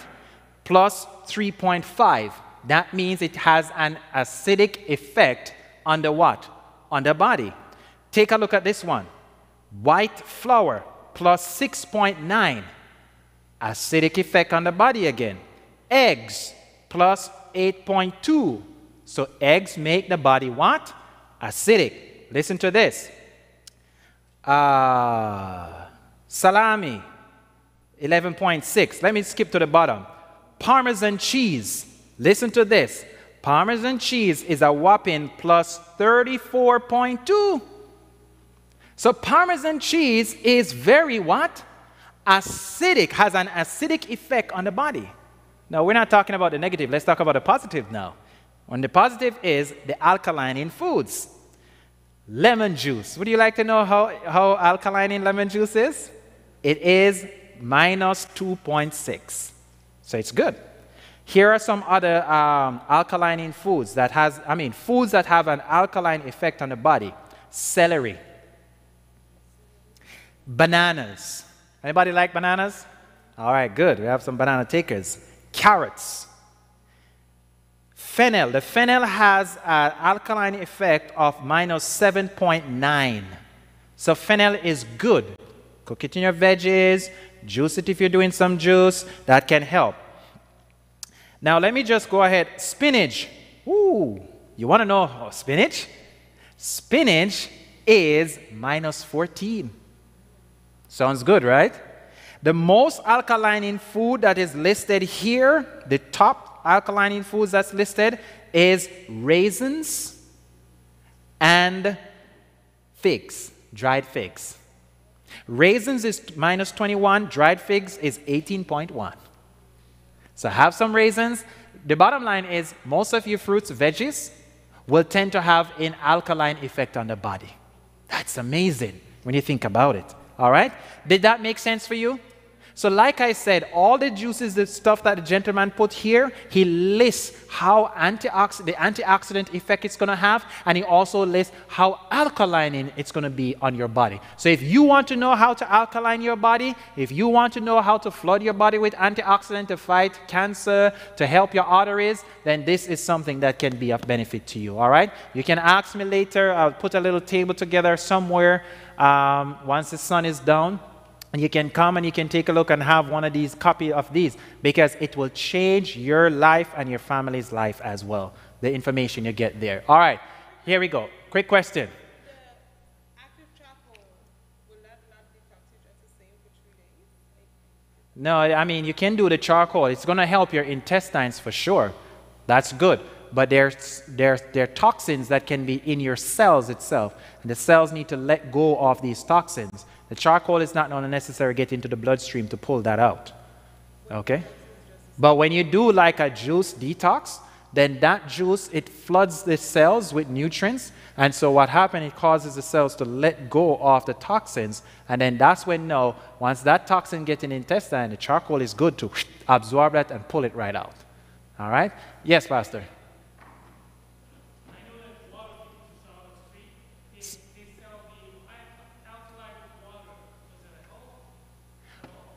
Well, I'm talking here from a food perspective as to how to alkaline the body, because here's what happened. Food is natural to our body, meaning that there is nothing, it is coming from the earth, from the ground, the way God designed it, right? Now, the issue is that when sometimes, depending on how things are alkaline, there could be things that actually can cause adverse effects upon one's health and so forth. So my method of alkalizing the body will more be from a food perspective, natural whole food perspective. That's what I mean. All right? From that perspective I speak. Okay, now let me share another one with you for the liver. This one, you're going to actually taste this one here. All right? We're going to let you sample. Would you want to sample it? All right, you're going to sample it when we finish here this afternoon. It's simple. You use red cabbage. Okay, so you use 1 cup of red cabbage or purple cabbage, some people call it. If you don't have cabbage, you could use beets, but the cabbage, especially if you're thinking about cancer, this would be effective. You use 3 carrots, you use an apple, and the apple must be preferably when you're doing juice, it should be what? You use organic stuff. Okay? If the apple is not organic, even the doc here suggests that you peel that thing. Peel it before you juice it. And then now, if you don't want to mix fruit, vegetables, or so forth, or if you don't have apples, you could use 2 celery stalk. That can also be beneficial. And then you add 2 tablespoons of lemon juice. You just process that through a juicer, and bam, there you go. Add your lemon juice, and you have something that can strengthen and help your liver. Yes? Okay, it depends. If you don't have any health issues, then, I mean, you could just drink this like once every so often, like 2-3 times a week, depending. But if you have an issue now, then you probably want to do this a little bit more. Okay? But if you're doing other things as well, like drinking other juices, then you don't have to do this every day, because there are other things that you're doing, other combinations that is being of help to you. All right? And that's it. All right, let's move on. Let me give you another quick one here from memory loss. Half of a mango, 1 apple, 2 tablespoons of raisins, some coconut milk, and 2 mint leaves. The mint leaves just give it a bam, a nice flavor. And with that, with the coconut and the mango, it tastes real good. You just process that in a blender, and that you can just drink, and that can help to improve memory. Okay? So memory, that's for memory. Okay, can we move along? Not yet. Mango, apple, raisins, coconut. Saints, it's all here in this book. So if you're going to get the book, then you don't have to be stressing your finger to write all of that down. All right, so here we go now. All right, we got to move, Saints. So here we go now. Now, somebody asks about, oh, what do I need to juice? Now, there are different types of juicers, and I won't put all of the different types of juicers and stuff you can use there. You'll have to forgive me, but when I see something that is good, I like to talk about it, okay? So you have to understand me from that perspective. And I really like how this doctor thinks about almost everything where this is concerned to give people that information. He has a whole page here to tell you different things and what you use to process your juice smoothie or whatever. And he explains to you the different machines and why this is better than that and so forth. Okay, so he explains that. Now, let me just say this, because I find this so many times. If you're making juice, what do you need to use to make a juice? You use a blender to make juice. Now, let me explain to you from my perspective, okay? If you're going to blend the thing, in my mind, you're making a smoothie. But if you're juicing, you use a what? A juicer. You understand the difference what I'm saying here? So when we're talking about juicing for therapeutic use, we don't need the fiber. Did you get it? When we're talking juicing, like for helping with cancer, we don't need the what? The fiber. No, because what you want is the benefit from the juice extracted, so that you can drink that, and they say that in 20 minutes, this could get, the nutrients get to your cells. That juice get to your cells. But if it's not like, oh, I have a health problem or so forth, it doesn't really matter, I don't have any issue, then you can blend and drink it, all right? It's just that the fiber slows it down from absorbing. But if you're using it for a therapeutic use, then you want it to be fiberless, so you put it through a juicer. Now, I'm essentially putting two juicers on the screen here. This one is what is called a centrifugal juicer. This one, you put this stuff through the top here. This is a more common one type of juicers out there. It's cheap, has a big chute, so you can put bigger stuff in it. You could put a whole apple in some of these things. The problem with this type of juicer is that it spins so fast, it heats up, and you start to lose some of the nutrients. It causes the juice to oxidize much faster. That's not the best type of juicer. Does that make sense? So if you juice with this, you have to drink that juice right away. You can't juice good. Fruits does well in here. Vegetables don't do so good. Okay, so you can't do like kale and all of that. You're just going to waste that stuff. A lot of it is going to go to waste. This type of juicer is called a masticating juicer. This is the type of juicer that has a grind in it, and it just squeezes the juice out of that. Okay? You will have less what we call trash or fiberless stuff at the end product. You will have less from this than the one that you saw before. So less is wasted from this. With this type of juicer, because it doesn't heat up, then what will happen is that the juice can stay longer. So you can make it, and it's 6 hours later, 8 hours later, it's still better. It's still good, rather. But with the centrifugal type juicer, you probably just want to drink that thing one time. Do you understand the difference? So this one is pretty good. And for me, a good juicer, if I'm choosing a juicer that is good should be able to juice wheatgrass. That, for me, is a good juicer. Yes, my sister. Which one? From this one? This one will give you a good... I wouldn't go beyond 12 hours, to be honest with you. It all depends what it is you're juicing. 12 hours. Yeah, I wouldn't go beyond that, simply because I want to get the best benefit out of it. The fresher, the better. There are other juicers that are out there, but the prices are ridiculous. I believe that when it comes to health, things must be economical. Can you agree with me with that? It must be economical. If God wants his people to be healthy, things should not be very expensive. Everybody should be able to afford it and be able to use it, or else, to me, something is wrong with that picture. Because the poor person there can't buy some of these machines and so forth to be in good health. So I'm just saying, something is wrong with that picture.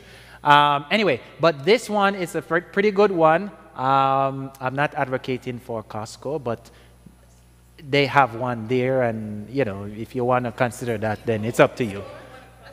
Not the store, online. Omega.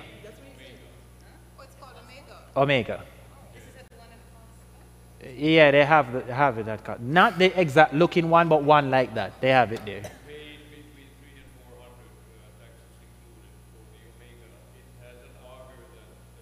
You're right. Yes. Yes, it's about that. And recently, yes, it's very dry. Recently, I was in Ottawa talking about the same thing. And when I was there, this was what? In August we were there at Ottawa? It was August? Yeah, August. And they had a special that time. I don't know if they have it special still. I'm just saying. So if you can go check it out online, you can do that yourself. Did I see another hand? Yes. Yes.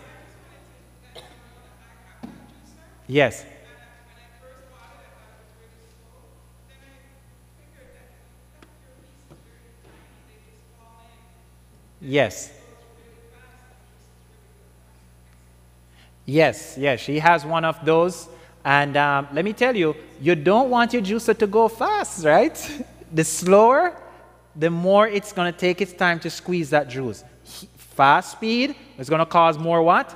Heat. So one way she has gotten through that, because, she's doing her juices and so forth, is to cut it in smaller pieces, right? And that goes through a little bit faster. The one I have, not this particular one, the one I have, I even just use the coconut. I'm not sure if this one can do it, but I know the one I have. I can even put coconut in there and get the coconut cream out of it. All right? For those who like coconut, that is, Anyway, so that's the juice book that I've recommended. So if you want to know more about that, you can always ask me. You can always talk to me about that. Let me move on here. So the worst type of toxins. So now that we've talked about that, what is the worst type of toxins? What do you think is the worst type of toxin? Huh? Dioxin? That bad too, but there's something worse than that. Anybody? Any takers? Listen. Worst type of toxins. Our bodies not only produce chemical type of toxins, toxins also originate from within the human body. What am I talking about? Spiritual toxins disrupt the spiritual dimension of what? Of man. So what are we talking about? Spiritual toxins. That's the worst form of toxins you talk about, in my opinion, all right? Some examples of spiritual toxins include what? Feelings of what? Sin, resentment, vengeance, hatred, negative thoughts. All right? Negative thoughts, guilt, bitterness, anger, unforgiving spirit. These are the worst types of toxins. The Bible tells us, not that which what?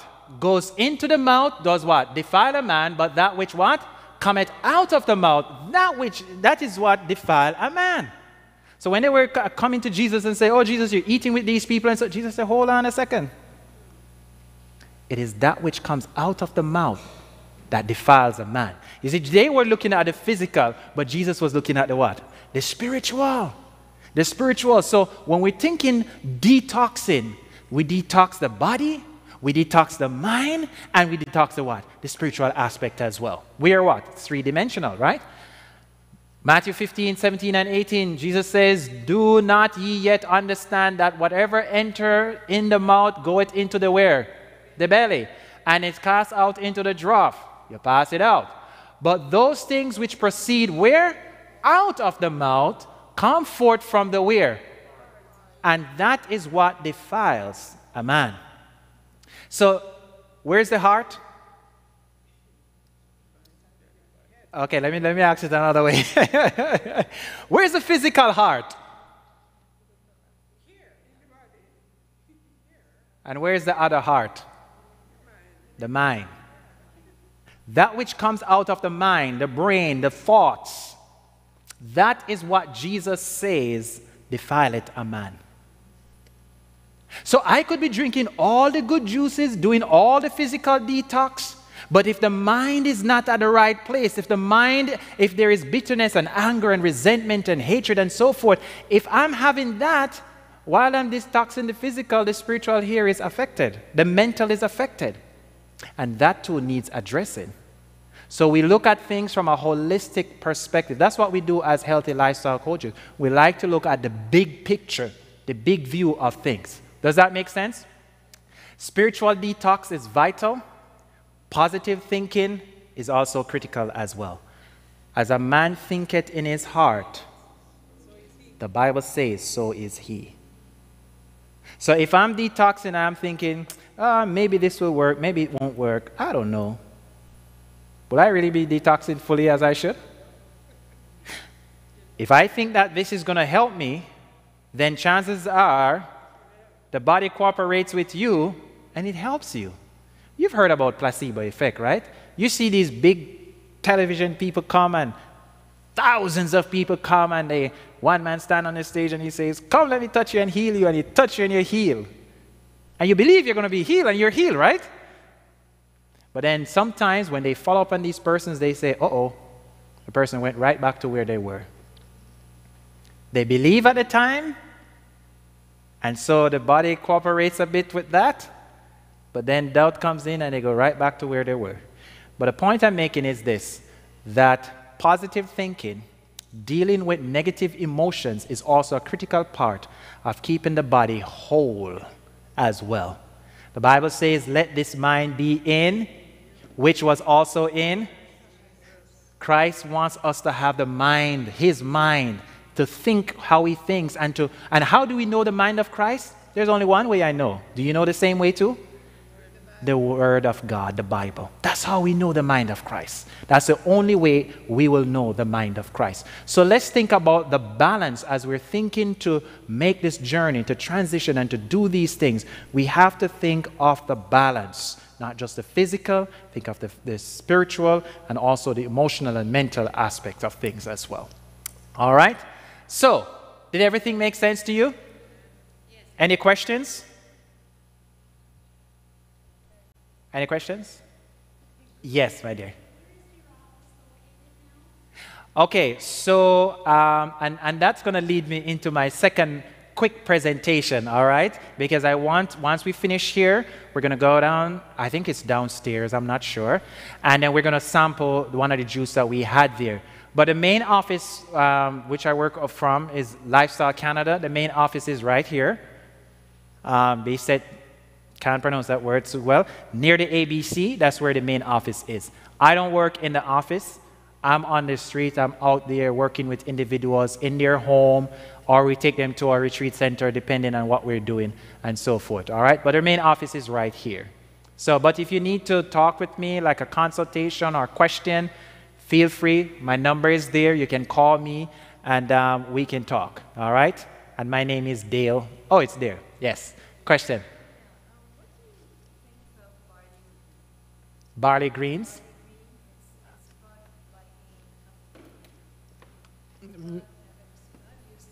Yeah, I mean, it helps to... Yeah, you can use it as a cleanser, and help. That can also, barley greens can also help to give your body a certain amount of oxygen as well. So it's, you know, you can use it. I also heard wheatgrass was not supposed to be used. They say we're not supposed to use anything that's grass because we're not made to eat grass. Mm-hmm. But what they do is they dry the juice from the grass. They're not putting the grass Inside. Mm-hmm. Yeah, it's so many things that is there. Brother, go ahead. Yes. Yes, I was wondering if you later on going to touch on the Roundup and the Monsanto Oh, brother. on our foods, and in many facets the Roundup is there. You know, how do we find our food that is wholesome without exposing ourselves?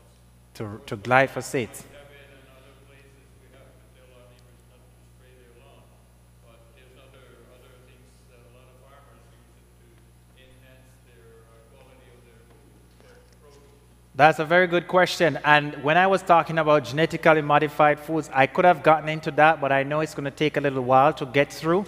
But that's a very pertinent question when we're talking about toxins, because glyphosate is the thing that they're talking about here, and that has a deleterious effect upon the human body and upon our health as well.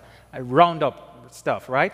So the point is that there's no way that we can really tell in the grocery store what has Roundup, what doesn't have. I mean, it's always good to say, all right, yes, let's just eat organic, but better yet, it's best if we can plant our stuff ourselves as much as we can. Now, yes, we can't plant year-round here in Canada, but we can certainly have a time when we can eat the best we can in the summertime. And I remember my sister here, Soila, yes, Sister Soila. I remember last year when I don't remember what I was doing. Oh, we had the session here, and we went back there when we were identifying some herbs, and you were showing me a garden back there. I mean, that's a beautiful concept, that you have a piece of land there, you could just do community gardening, and that could help benefit the church and whoever, you know, because there you can plant your stuff organic and so forth, and know that it's free from pesticides, Roundup ready stuff, and all these kinds of stuff. So those are ways you can help yourself with that, but wholeheartedly, it's hard to get around everything. Well, you could do that too. You could do that, but I want to let you know that even in the West Indies, they use this stuff. They use it.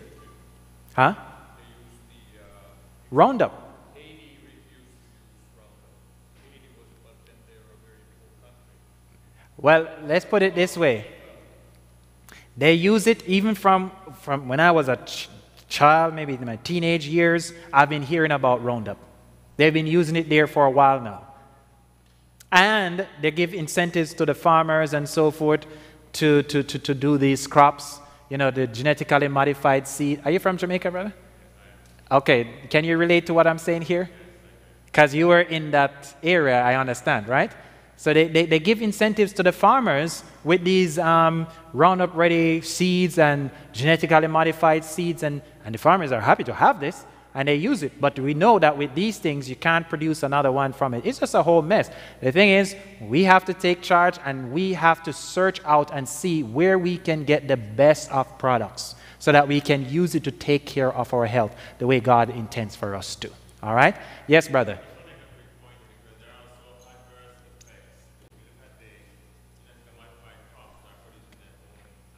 Pesticides, yes.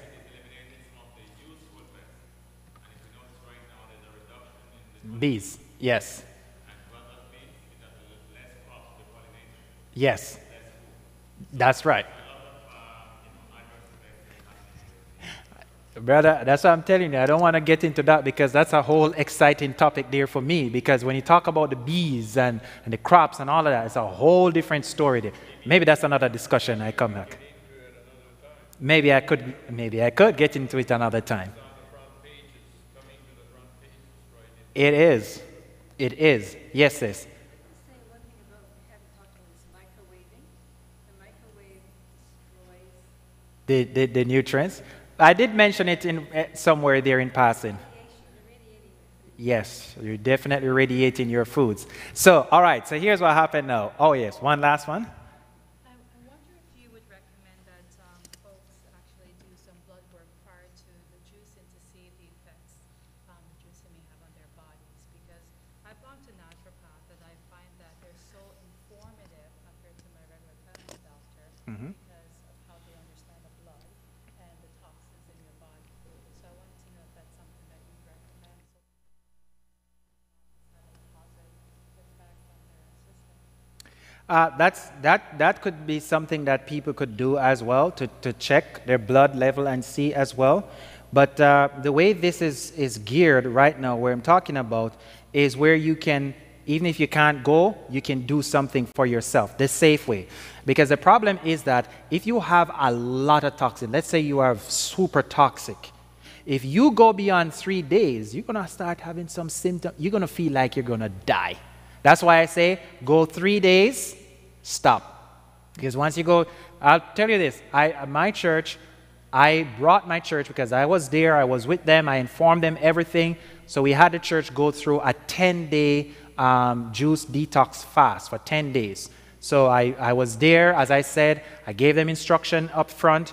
I was there every night. We had a call in so that we can check in to see how everybody is doing. And so that is guided. I was there for them. So I can say, okay, this might start happening here. If you're having this symptom, call me. Or I check in on certain individuals that I know are having certain health problems. And so that made a difference. So they all went through the 10 days and they were fine and everything. And man, the testimonies were tremendous that came as a result of that. The healing that takes place and how people express how they feel so good in their body again. And it's a lot that we could talk about, but I need to get to the next presentation. But that's something that if persons want to do that, fine, they could do that as well. In fact, you could buy these little pH strips. You ever heard about the pH strips? You can get it at pharmacies and so forth. You could test your saliva or your urine and see how acidic or alkaline your body is. You could do that before and then check it after you finish like the detox and so forth and see how best you have improved. Because they do give you a marker, your saliva and your urine as well. All right, so indulge with me for a few minutes. I'm going to go through a quick presentation here with you just to explain to you a little bit about what we do at Lifestyle Canada and as well. All right, so Lifestyle Canada, that's the parent company. Basically at Lifestyle Canada, our focus is healthy lifestyle education through the distribution of needs-based literature and services. Our goal is to what? Help individuals in Canada and elsewhere achieve better health. How? Physically, emotionally, and spiritually in preparation for the soon coming of Christ. So we have a goal. We are helping people how? Physically, mentally, and spiritually. We cover the whole dimension of man because there is Christ. Christ is the one that dies to give us, life in every aspect of it. So there are 3 essential ministries that Lifestyle Canada runs. And the first one, anybody here familiar with the Glow ministry? Yes, that's the little Glow tracks. They are absolutely amazing. Many lives have been changed as a result of these little tracks. So Glow means give light to the world. And this is where every member of the church can be involved. Review and Herald says this: let every believer scatter broadcast tracts and leaflets and books containing message for this time. Now, we're living in a very serious time, and this is why we have literature to help that it can spread the message to everyone so that they can know what is to come upon this earth and that there is a Savior. Secondly, Review and Herald, it says more than 1,000 will soon be converted in a month. In what? One day. Who will trace their first conviction to the reading of our what? Publications. So how would 1,000 be converted in a day if the seed is not sown? So the way we can sow that seed is by distributing what? Literature, tracts, and so forth. That's one way we can do that. Close to 3 million Canadian Glow tracts have been distributed throughout Canada in the last 3 years. Is that a lot? Huh? The saints are looking like, huh? So Glow Canada, through the initiatives, through the different churches and so forth, they have distributed 3 million tracts, okay? 3 million tracts have been distributed. More than 12,000 church members were sharing and training in the program that's called the I Forget, I Fish, I Touch method of making literature distribution. So I don't know if you ever heard the Glow presentation before. Maybe my colleague Jonathan Zita, if some of you know him, he probably could come and do a whole Glow presentation here. But the I Forget is where you intentionally forget a tract somewhere.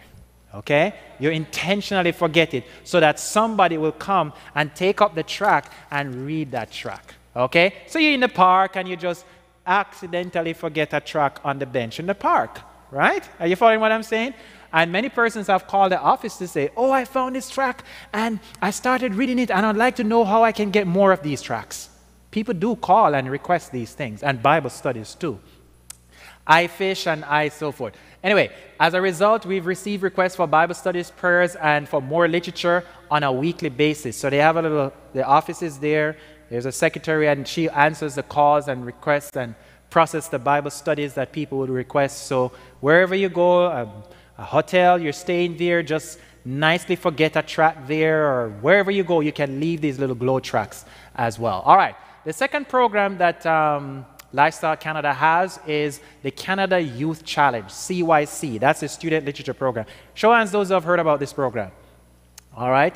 I myself, my wife, we have done this program years ago when we were students. Yes, colporteuring, student colporteuring. So students come from all over, you know, the islands and here in Canada, and we do the program. I can tell you, this program is a life-changing program. And I'm happy and I'm a better person because I did that program. I tell people that some of my best days was when I was doing Canada Youth Challenge. And I'm not kidding about that. Myself and my friends, when we were at Andrews, when we were doing our graduate studies, and that's how I paid my way through graduate school, through Canada Youth Challenge. I come here in the summers, I canvas all summer, and I go back to school and find style. You know, God took care of me. I even got scholarships because I canvassed. You know what I mean? But anyway, that's a different thing. But the point is that this is a program that changed life. I have been a leader in Canada Youth Challenge, and I've seen students who have come that we've worked with, and I've seen the change in their lives. People who, I've seen one young lady, she came, she had absolutely no confidence. I mean, you know, we encourage when you're doing this that, you know, you never pass a door, right? We always go to a door. Even if there's no cars there, we encourage you, go to the door, knock just the same, because you never know, right? And sometimes as a leader, I'm going around to check on the students, and I'll just see this young lady, and she just walked past, and she looked over there, and she didn't see any, and she just go. And so what I would do as a leader, I would just come out the vehicle, because, you know, I'm checking, making sure everybody's safe. I'll come out, and I'll just go take her bag, and I'll just go right back to that door and say, let's check. And sometimes there are people there. You know, but I understand people come from different backgrounds, have different experiences and so forth. And so I'll go with her. By the end of the summer, man, you should see this young lady. She was so full of confidence. She was no stopping. I used to call her the little one with a brave heart. You know, because now she will not skip doors. She will just go to the doors and she will just do what she have to do. You know what I mean? I've seen lives change like that. I remember one time, just real quick here. I remember one time a young man came, and when he came, his pants was all the way down here. And he will just be walking to the doors like this, you know? Like this, you know? Guy not even 18 yet, you know, in high school, and he's just pimping it out through the doors and so forth. And we're like, hey man, he wasn't making any sales, because I mean, if you see somebody walking like that coming to your doors, you're gonna pants all the way down here and so forth. You probably say, maybe this guy is into something here. I'm not sure if I can trust him, right? Talk the truth, saints, right? We judge people on their appearance. So what we did with the young man, myself and another leader, we made sure we got him, first of all, a belt. And the second thing we got him was a pants, because his pants belonged to his little brother. Okay? So that's why he couldn't come up here. So we got him a pants, and he put the pants on, put the belt on, and we say, how do you feel in that? It's okay. So we say, all right. We set him up. We had him go canvas now, and let me tell you, his sales increased. People were listening to him. I mean, you see me come to your door, you probably won't want to listen to me because I don't have that young look anymore. But you see this young teenager come to your door, you probably want to hear what he's saying. But nobody was listening to him before when his pants was down here.